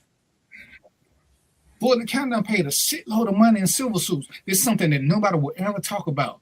They paid for illegal arrests. They paid for a lot of crazy, not letting people go in time. These are things that cost you as a taxpayer money. So if we want true reform, we need to start mandating that they make this public. This will tell you how much training that they need. Because once you get that information, Obi-Wan shaking his head. What's up? No. Let me go back to the very base question. How do we change this? You have to put people, and it's going to hurt some people's feelings. You got to vote. Every ordinance, every law, not the B word. Yeah, it has something to do with an election.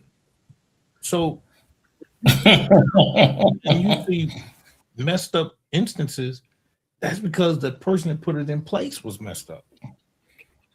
You can't change these laws. Listen, you can write as many petitions as you want, but unless that petition is backed up with a vote, means nothing. Here, prime example. In an election for judges, it's a popular election. So in the case, let's talk about the guy that got elected up in Wisconsin with the the idiot that shot 3 people. He got elected with less than 500,000 votes. Actually, I think it was less than 10,000. In a town that had a million votes or something like that. Oh. So when they tell you that the minority run things, it's true. So if you don't vote, you don't count. You can raise, you can march. Look, you can have balloon releases all day. Don't mean jack doo-doo. You got to get people in there. You got to vote people in there going to do what you want done. I'm gonna add this, and I don't want none of y'all to get bent out of shape. Quit praying for change. Vote. Prayer ain't changed. Ain't got. Remember now, Donald Trump said Jesus or God sent him. So quit doing this prayer thing. Let's action. Voting changes thing. When you have voters who want something, shit change. Yes, people who bitch don't get nothing changed. The power is in that little pokey thing. You got to poke. As Malcolm said, that's your ammo. And it's crazy. I seen like 10 posts today with people who didn't vote, but now they want to say something about what's going on. My mama told me, if you don't vote, shut the fuck up.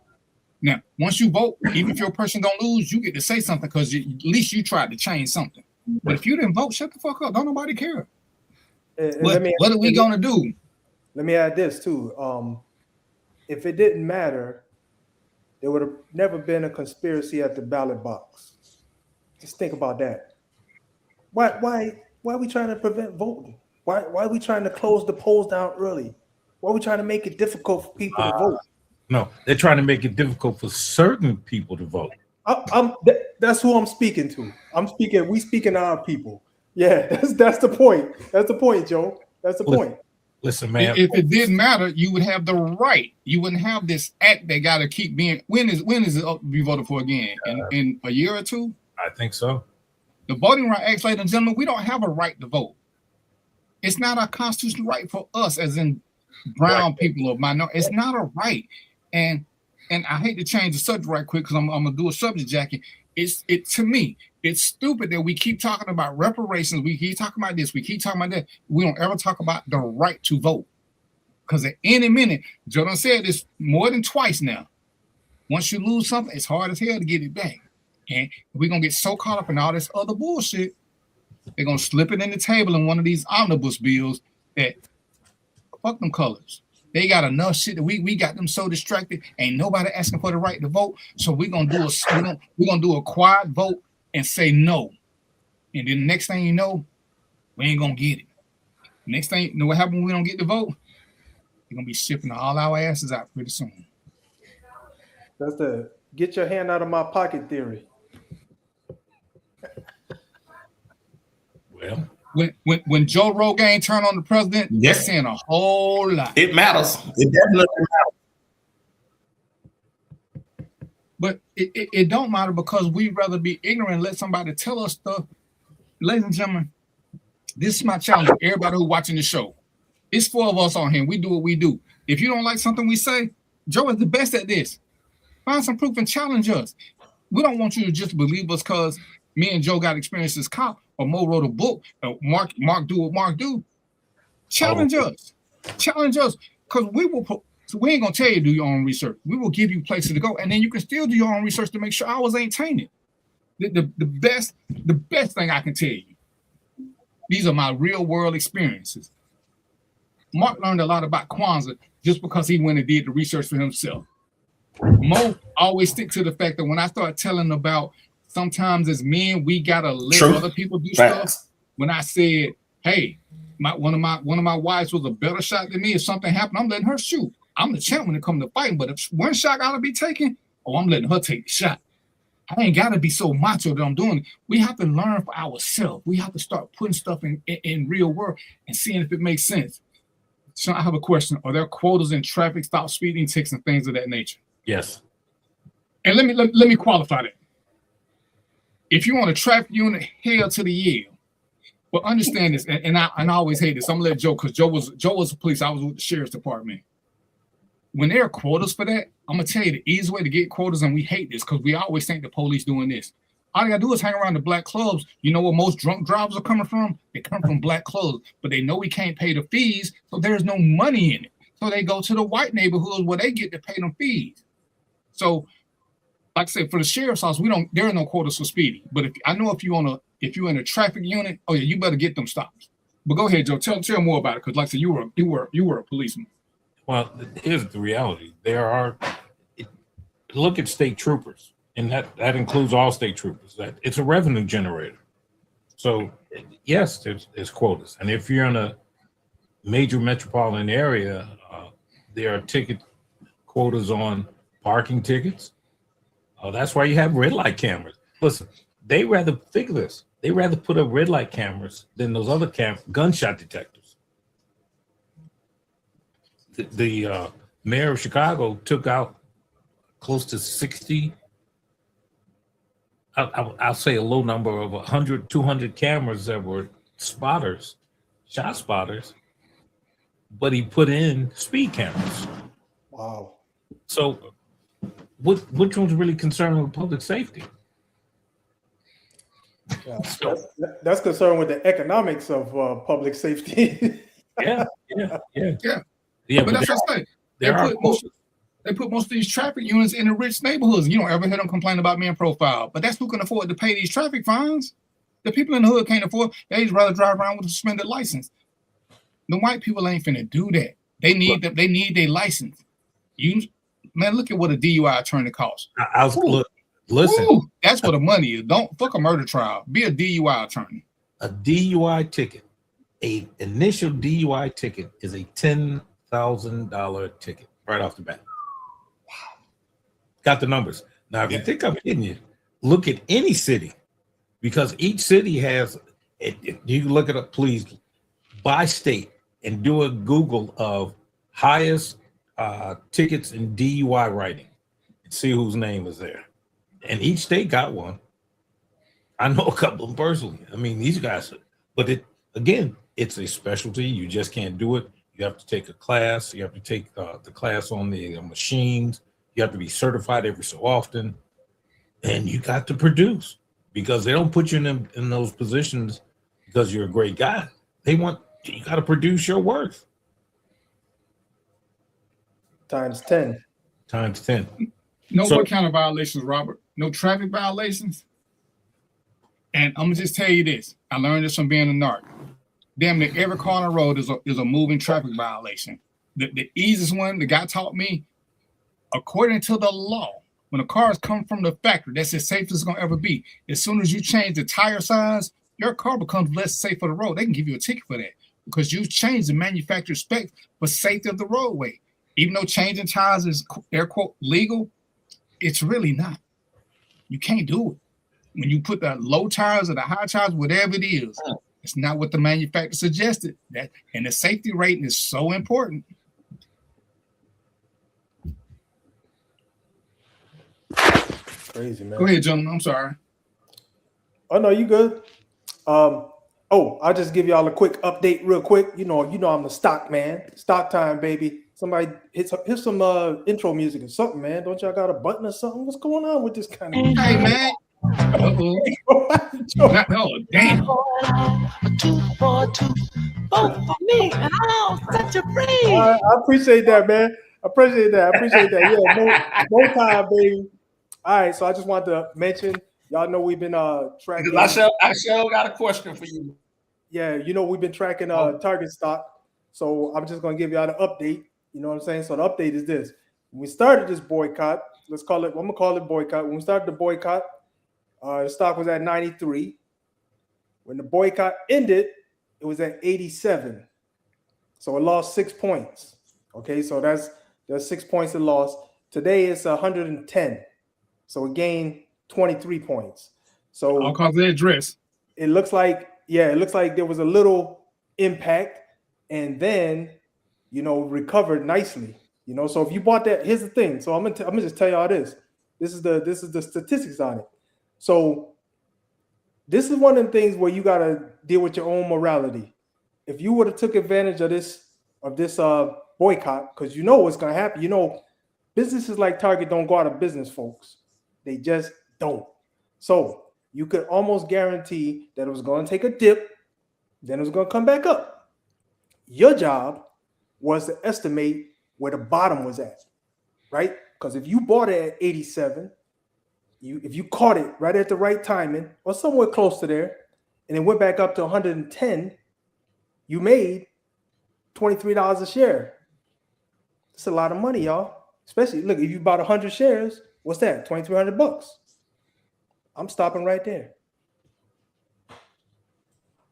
Yeah. Okay, Mo. So, quick question, because what I saw the other day is that Target finna open up about 100 stores. Did this boycott? To me, it didn't work. Is that not the right way to think about it? Yeah, where's Philip at, man? We just talked to Philip. Philip need to answer that. Hey, DVP, you know why I'm saying that. Philip need to answer that question. Where's Philip at, man? So I'll just tell you this, Mark. In my opinion, I'll say I don't. This is a little baby stock dip. If you look at Target's historical stock dips and gains, you're gonna find one that dipped about the same amount, about 6 points. You're gonna find one that dipped 6 points somewhere in Target's lifetime. Is because stocks are up and down, right? So to me, this could have just been normal variation, right? But because of the timing and the analysis that I'm looking at it, because of the timing, people gonna say, "Oh, the dip was attributed to the boycott."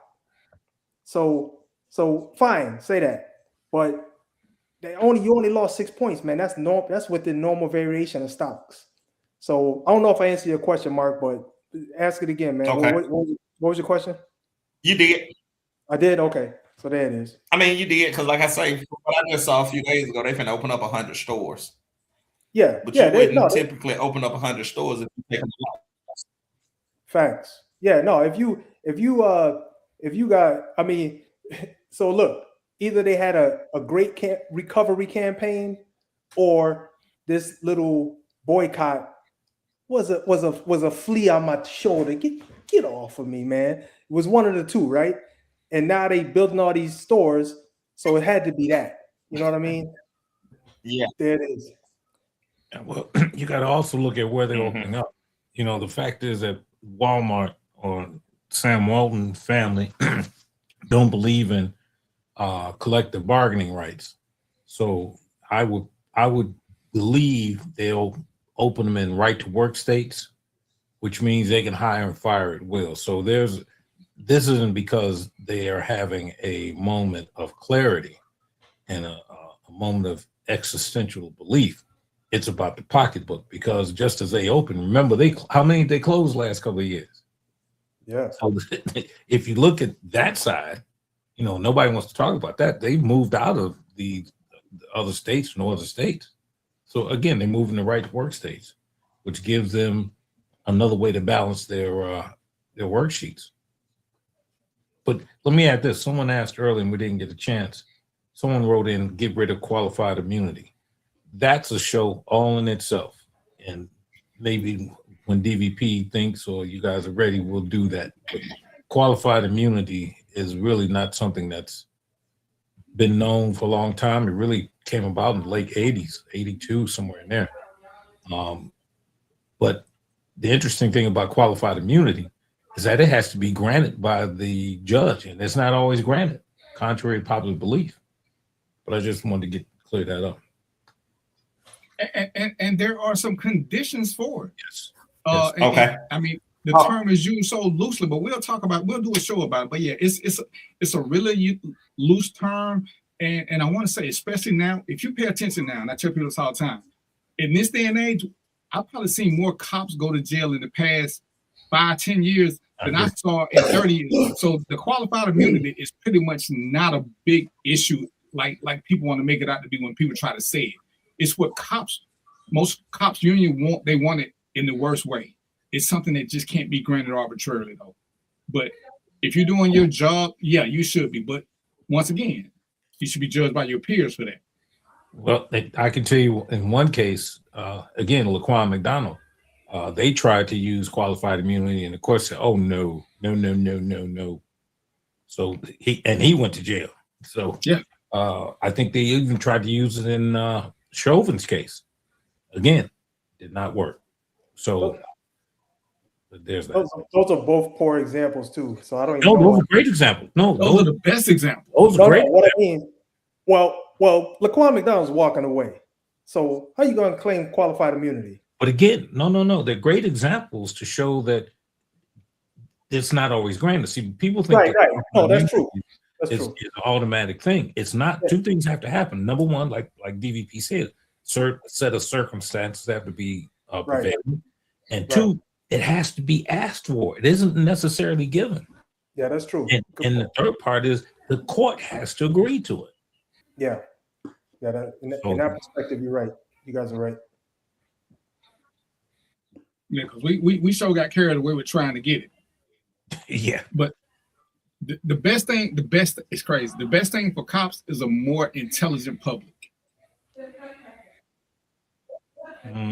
Okay.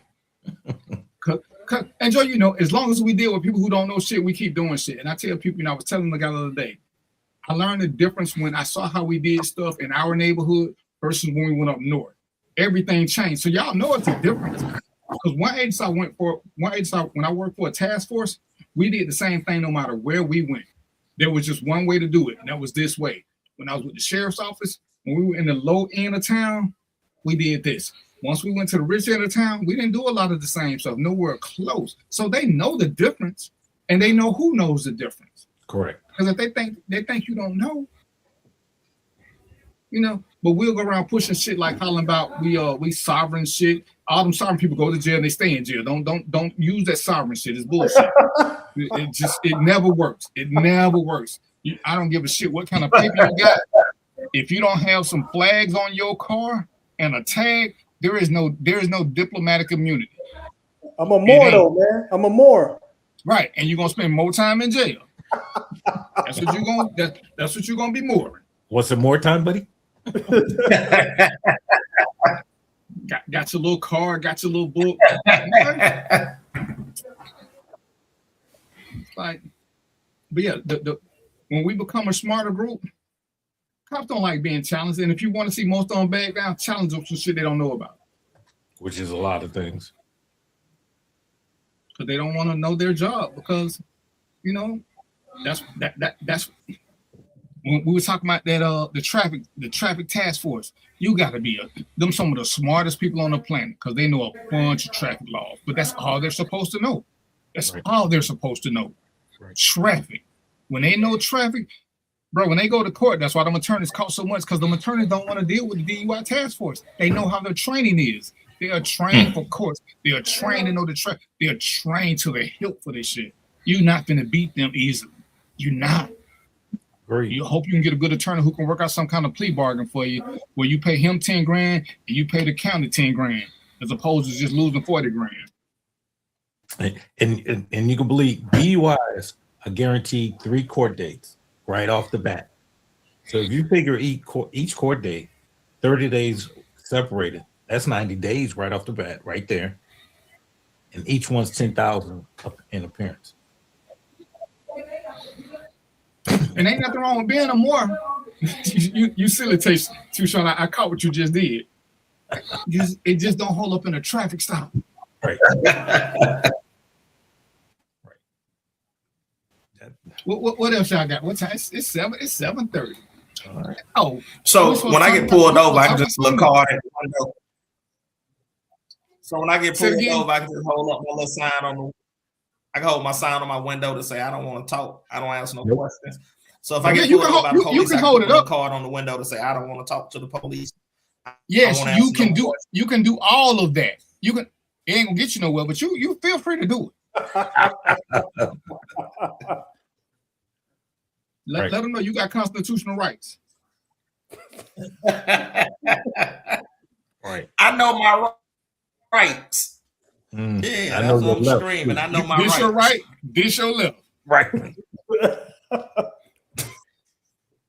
Man, I guess maybe I'm a little jaded, but I'm not fighting no police. That's why we hate the police. I'm not fighting nothing in the street, man. But that's why I said cut your cameras on and just record the whole thing. Just record it. And you'll be surprised that I don't have people call me who want to tell me about bad officers. Well, I called officer. I get a copy of the videotape. Well, what you just told me ain't shit with the video show. Well, no. The officer knocked on the window. You were sleeping. He knocked on your window for 3 minutes. You never moved. He went back to his car. Came back and knocked harder. Ain't no such thing as a good cop. Who said that? Okay. Mark said that? Oh. Mark, you said that? Man, don't go visit Jomo no more. That's all I'm gonna tell you, man. Ain't no such thing as a good Don't go visit Jomo no more, man. He ain't let you in this time, man. Oh no, when I go back to his house, we're gonna make some stuff. Yeah. You better not go visit. We're gonna race his race balls. You better not go over DVP's house. You might not come. You're gonna come up missing, son. That's Rob. You see, Robert calling those pigs. I'm gonna let you have that little bit. I Mr. Moore. Oh no, he ain't the Moore. That's I know. I got it. Yeah, Moore. I got it. No, I'm talking about Robert. Robert the one calling those pigs. I'm gonna let you have that little disrespect, Robert. Yeah. Him and Mark belong in the car together. You know, they could be more brothers. And like I said, I ain't here to defend cops. I ain't here to prosecute cops because I can tell you. Hey, Robert. I can tell you. Hey, both sides. Come on and sing it to him. But one something about it, all these people who hate cops. When something happens at their mama house, they somewhere, they're gonna call 911 and they ain't gonna say, hey, don't send the cops. They're gonna say, hey, send them because I'm over here. I don't want to get up. Can y'all go help? I'm gonna put my tax dollars to work. I'm gonna call every chance I get. Mm-hmm. I mean, Mark, that's you got wasting my tax money. Yeah, Mark, you don't pay no tax money. You want it already for child support. What are you talking about? What's that boy? Hey man, I beat that child support case. Not from what I heard. Okay. I got smart. I just went and got custody of my daughter. I stopped paying child support. Yeah, okay. I saw you on Cutler's Court, and then when I got custody, I couldn't even get child support. I saw you. That's the thing, though. But yeah, but I do believe it's some, decent officers out there that do their job to the best of their ability, and then I think it is some bad ones. I mean, it's just hard to figure out which one gonna pull you over. It ain't. I'm gonna tell you why. I'm gonna tell you why bad cops exist. Same thing I told Rob. You know why bad cops exist? Because people like y'all will say all cops. And Rob, because me and Rob used to have this argument. Oh, y'all do this. Rob, when you ran across the dirty cop, how many cops was with him? Nobody. So if I wasn't there, how you gonna say I know who a dirty cop is? You knew who he was, and you didn't tell nobody. So bad cops exist because niggas won't say shit. Because you won't say nothing. Because you can look at the history and see how many cops going to jail. Why are they going to jail? Because somebody told on them. But see, niggas won't say shit. Niggas, but they'll blame everybody else who wasn't there. Oh, y'all know who it is. I know as much about who dirty cops is about y'all know who y'all cousin and uncle is or rapist is. That's your family. You know more. But you don't want to say, you keep wanting to tell me I know who bad cop. How would I know a bad cop? Because guess what? Bad cops don't fuck with good cops. So I can't say everybody that don't come around me is a bad cop because I don't make myself easily available. But it's easier to blame somebody who don't know versus to take responsibility for which I ain't gonna tell because they ain't gonna do that no way. See, that's that defeatist mentality. That defeatist mentality is what let bad cops exist. But because cops will tell on cops. You see cops all the time on all these shows telling you when cops is wrong. Now you see the other side who try to defend shit, but y'all already know them as Trumpers. Because most other cops they saying, nope, this wrong. The training say this, this, and this. Exactly. Bad cops exist because bad people exist. But bad cops get the flourish because niggas will not tell on them. I'm gonna give you the best case I can give you, Tashawn. In DeKalb County had an officer that was picking up homeless people in DeKalb County, taking them to Gwinnett and killing them. Well, a Gwinnett County person kept calling and said, hey, why is this DeKalb County cop always out here? A homeless person went and said, hey, y'all got a cop who keep picking us up. Everybody said, oh, don't nobody listen to the homeless people. Well, somebody from DeKalb listened to this homeless dude, and they checked on this person from Gwinnett. They tracked the car, but it done killed 6 people. See, if a homeless person can get the cops' attention, what makes you think we can't? But we don't want to tell because, oh, I forgot. We don't snitch because snitches get stitches. And I ask y'all, Joe, you're police too. Mo, I don't know who you know. Mark, you know a lot of people. Can y'all tell me the last snitch that disappeared? Because I hate when y'all keep saying snitches get stitches because I know people who have testified and ain't shit happened to them. So where did this come from? Where did it come from? I don't fuck with snitches. Yeah, you do. You just don't know who they are. Because they the reason we say because But I got a question for you, DVP. So DVP. So hold on before you change the topic, Mark. So answer this for me, DVP. Hold on, because you know more, forget some shit. Oh, badass police. Take my money and take money. That's why his audio bad police. How the hell I'm gonna call the police and tell y'all he robbed me? You dial 911 like you would if somebody else robbed you. That boy froze up. There's a reason. Police like, hey man, this police just took my money and my dope. You won't be. You can't do nothing about the dope because the dope is illegal. The money ain't illegal.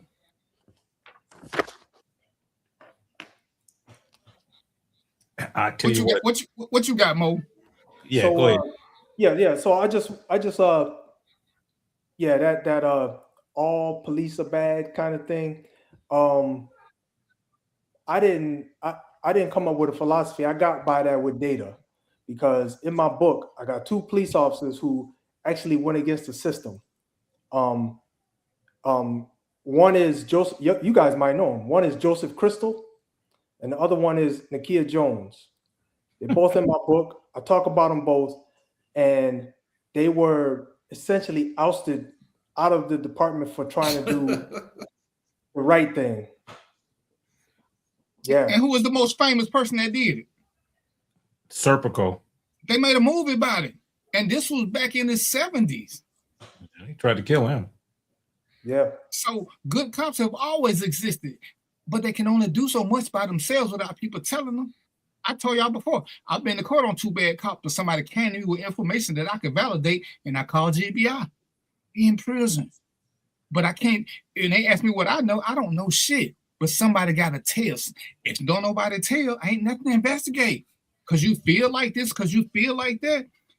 Ain't nothing I can do with feelings. We like data. We like facts that we can hold on to and present to somebody. Oh, he was rude. You can get over that shit. I'm not finna investigate a rude cop. It's just not gonna happen. The reason why my opinion and is data, I believe is data driven, is the reason why the issue persists is because it's a lot for individual officers to go against a whole damn system. It's a lot, man. Absolute bullshit. No, it's not. That's bullshit. To go against a whole system. No, it ain't a whole system involved though. See, that's the lie that's perpetuated by the public. It's much easier because understand this. One, a bad cop is gonna cost everybody money. A bad cop makes everybody's job that much harder. Nobody wants a bad cop because it makes my life harder. Because now when I stop you after this crooked cop just took your money, you're giving me more shit that you would have never gave me before. It's much easier. It's even when you go after somebody who's established. The two that I took to court were well established. I got a little grief, but I got way more support than I got grief because people like, man, other people did know, but they were scared because they came from some, you can't stand up to them. Shit roll downhill. Shit does not roll downhill. Joe was a police chief. Joe got way more to lose than a line officer. Oh, if you do this, because I don't have to know this. I can say what I want to say. But when y'all teach me this, I can do this to you. You just trying to scare me. You trying to Gestapo me. The same thing police do in the black neighborhoods. Oh, if you tell, we're gonna come back. Okay. But shit, when I tell, I know one, I'm gonna move, or two, I'm gonna get my weight up. Come on back, player. Now I'm gonna be prepared. They ain't coming back. They depend on you being silent. They depend on you being scared. What do bullies do? What happened when the little boy take your lunch money at school? You don't say shit for a minute. Then you tell your mama, oh man. Mom said, why you keep coming hungry? Clarence keep taking my lunch money. How long Clarence been taking your lunch money? All quarter. Why you ain't saying nothing? He said he was gonna beat me up. And when mama go up to school and get back, guess what? Clarence don't do shit. Clarence don't do shit. He punked you into believing he was gonna do something. Because once you tell, guess what happened? Everybody looking now. So you can't do nothing because not everybody watching you. If I could get y'all to understand that part. Once you get put on the radar, everybody's watching every single thing you do. Well, let me say this. The problem I have with that statement is like saying all black people. It's the same thing. And if you want to allow them to say that about all black people, why would I let you say that about all policemen? Understanding that black policemen really were an unknown entity until late 1920s, 1918, I think was the first black policeman in the country. And even then, he couldn't arrest white folks. So no, and Nakia, speaking of Nakia, I know I used to talk with her all the time. She's down in Atlanta, but that's another story. Look up Shannon Spalding from CPD. She had to go, she left. She took down a whole TAC team. Wow. And she got threats from bosses. And again, if we want to bring her on a show, I'll get her. But so I don't adhere to the all theory at all. No, that doesn't work. I mean that, but that's I'm just gonna say this. I think that's that ideology doesn't work for anything. That all ideology, because even DVP, I learned this on this show. It's not that I didn't know, but DVP put it in words where I could understand. He said, look, all men don't even like women. So when you think about it that way, you can never do this all garbage. That all category doesn't work for anything. Not all women want to have babies. So it's you can't bucket it like that. You gotta be more nuanced. Let me address something. Robert says being a cop is not the same thing as being black. You missed the whole point. My point to you is that the all-inclusiveness is the same. So please don't confuse the two, because they're not. They're not the same. Even if you confuse the two, don't make statements that you have you can't back them up, Robert. You've never been a cop. See, people like, oh, you was a cop. Guess what I was before I was a cop? I was black. Guess what I can't never hide? I can't never, ever hide the fact that I'm black. See, somebody can stop me. They ain't gonna know I'm a cop, but I can't hide I'm black. When a cop pulled me over, he don't be like, damn, I wonder if that dude is a cop. So when people make that statement ignorantly, because you've never been it, so you can't say what the difference is, because I've been pulled over. And hell, when I worked undercover, I got pulled over quite a bit. So what's the difference, Robert? From your experience, what's the difference? Because I guarantee you can't give me nothing. But you Robert, you good at making statements about shit that you can't prove. What's the difference? People don't like cops. According to y'all, cops don't like black people. So what do me and Joe fall? What do me and Joe fall? See, Mo and Mark, they ain't got shit to worry about. They only got to worry about people who don't like black people.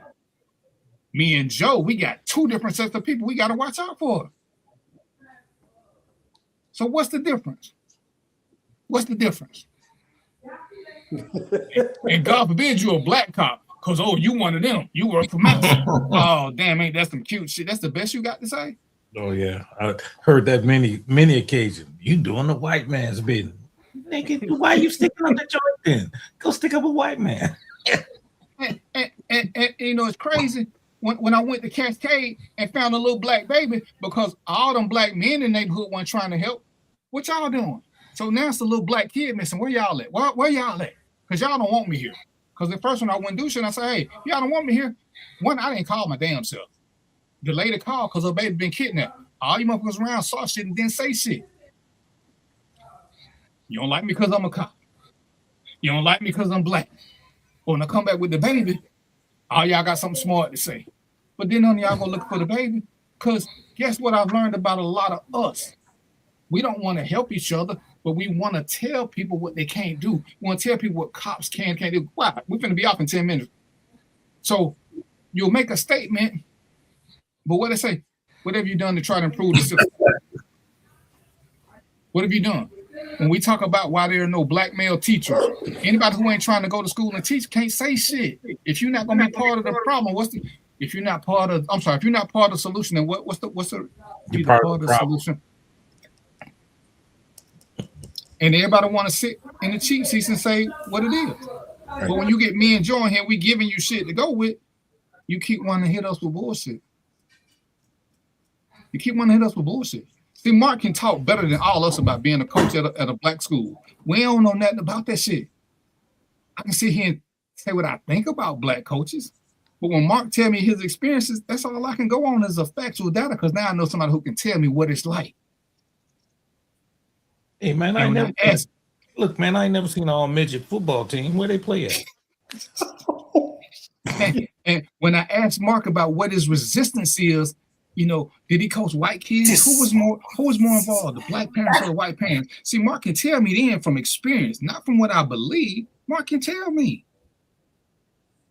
See, so why sit there and say what's going on when I got a resource here who can tell me what's going on in his world? Man, can you see the cheerleading section of that Dwarfs?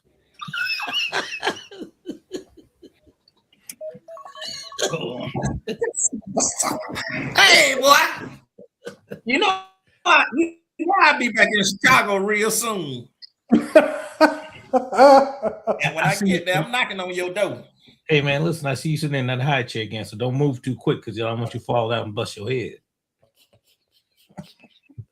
Boys are crazy, man. That's how it's gonna be all year. 2 pillars and my feet dangling.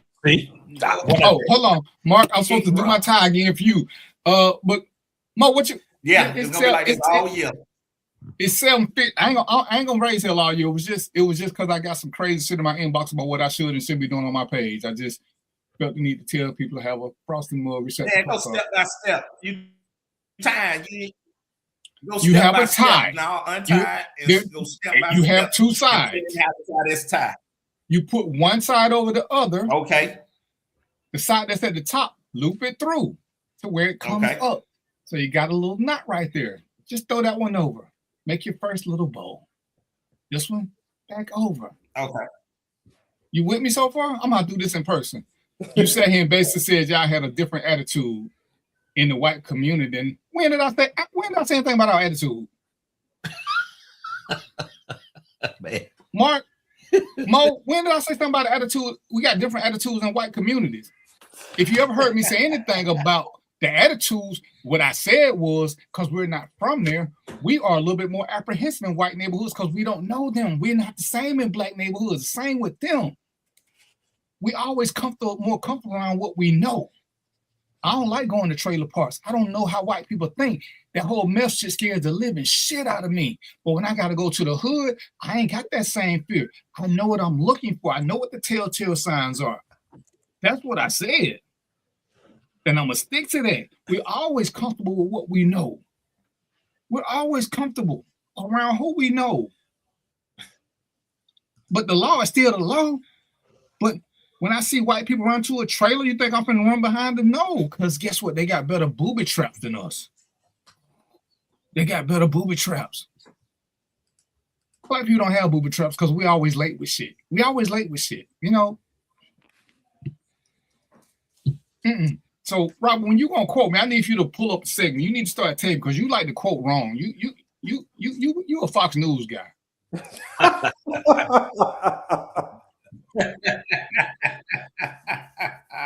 But we're gonna, Rob, I'm gonna have a show just for you, so you can come and ask me and Joe questions with Mo, and we gonna and Mark, because I'm gonna keep my people here, so y'all can do this. But ladies and gentlemen, anytime y'all got a subject y'all want us to address, hit one of us up, put our inbox. Ain't nothing we scared of. And if we gotta take a week or two to do some research, we'll do that too, because we like coming with factual shit. Especially, like I said, me and Joe, our thing is law enforcement. And the reason I like him is like, because there is a small difference between police and sheriff, because we don't do the same thing. Regardless of what people think, police and sheriffs don't do the same thing. You know, for the most part, most sheriffs are better with civil stuff because police don't have to know nothing about civil law. 99% of what they do is criminal and traffic. Most sheriffs don't know a lot about traffic, and we don't know a lot about 911 calls because we don't answer them. In most jurisdictions, some jurisdictions, sheriffs are first responders. But in major cities, the sheriffs ain't first responders. They're primarily backup units, and they do the county work. Correct. So there is a difference in what we do. So, but anyway, it's 7:53. Mark, what you got for a parting shot, brother? Hey, couple of things. I definitely enjoyed the show. Thanks for all the information about ICE from the police perspective. Definitely appreciate that. One thing for DVP and Joe Mo, can y'all take a look into the Victor Hill case? Because I got a few questions about it. I want to get it from a police standpoint about him. Me being a Clayton County resident, I'd voted for him for the rest of my life because I thought he was a great sheriff. But if y'all do a little research into that, let me know. Yeah, other than that, man, great show, man. I appreciate it. Okay, everybody stick to your New Year's resolutions, but if you find out you got something that need to change it then. It's January. Don't wait to January the 1st to change something. You gonna wait 12 months to change. Get your plan of action. But other than that, peace out till next week. What you got, Mo? Yeah, no, I was just, man, Mark, that's you just liberated a lot of folks, man, because people get stuck, man, and they don't know what to do. But so that's hats off to you. So this year, I have a program where I'm helping independent authors. I'm looking to interview about 24 independent authors. I've done 3 already. So y'all can go to the YouTube page and watch the videos. I'm getting better. You know, I just started this. I'm getting better, but that's what happens, man. You got to start somewhere, right? The YouTube page is actually, you could just let me just do it this way. Just email me at readalongclub@gmail.com. Just like it's just readalongclub@gmail.com, and I'll get you connected with the page. You can go up there and watch the videos. You can see how I'm improving and making things happen. My goal, I got a goal, man. I'm trying to do 24 authors this year. That's 2 a month. I got 3 authors on the docket right now. Some really good topics. Most of the topics I'm doing are nonfiction.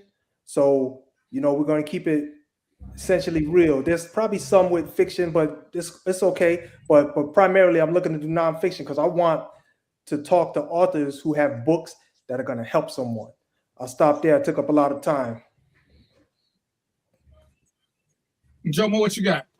Tashawn, I just put the link in. It's right above your comment. I just put the link in. I'll say this. Happy New Year to all you brothers. Mark, I've read Victor Hill's book. I talked to Victor Hill on the regular. I'd love to have that conversation, but I'll tell you this. If he gets the pardon, and there's a good chance he will, but there's also a good chance he won't. If he gets the pardon, he will run again, and I guarantee he'll win again. He will win that. He'll win if he gets pardoned and runs. He'll win that sheriff's. He won't. I don't think he can win Congress again, but I believe he can win that sheriff spot. Wow. Okay. I'm gonna keep my comments to myself on Victor Hill. Maybe he's a changed man, but anybody that's a disciple of Eldrin Bell is looking for trouble and they're looking for indictment. Victor Hill was great at what he did, and he got too big for his britches, if you ask me, because he just started doing crazy shit. But he was good for Clayton County. Like Red Dog was good for Atlanta when they first started. Then Red Dog got too big because remember Eldrin Bell brought in Red Dog. And they were overzealous, but it was needed at that time. Then once the drug situation wasn't so bad, Red Dog continued to elevate and do more and more worse shit, and Eldrin okayed it. But I'm gonna talk to Joe, and then we'll have that conversation. Y'all know it's 2026, and I'm gonna still say the same thing. Freedom of expression does not relieve you from freedom of consequences. When you say something, be ready to stand, be ready to be 10 toes down and stand for it. Don't spend 2026 telling people to do the research. If you're going to make a statement and you believe in it, give them your research and let them do that, and then let them do their own. But I hate people, tell me when you got your information from. Because I need to see how you got this. And then we can have a conversation. But us comparing notes from 2 different people, we ain't going to never be on the same page. If you believe what you're saying, say what you mean. But again, you can keep talking. It don't relieve you from consequences. Even though you got freedom of speech, you don't have freedom of consequences. Does a cookbook qualify? Does a cookbook? Does a cookbook? Yeah, I kept trying to make Arthur be Arthur, but it's Arthur. Yeah. So here's the thing, man. If you got a story, you know, DVP put the email in the chat. If you got a story and it's a good story, you know, contact me, man. Let's talk about it. Let's figure out if it's something that people want to hear about. You know, I could see, you know, I know they made some movies about cooks and they were real good. So, you know, maybe you got a story in there. You know, maybe you struggled to become a cook. You know, maybe there's a struggle involved. Maybe there's challenges involved and all that. Yeah, that's stuff that we want to talk about. So yeah, make contact and we'll talk about it. Hey, we're gonna talk about the mushroom killer since you're a cook. Mo, that boy put seasoned salt in his hot dog water. He can't cook. Seasoned salt. Hey, and on that note, y'all know what it is. So I'm gonna let y'all have this piece popcorn and chicken grease and get out. Later. Y'all special as y'all can be. How the hell do you end this?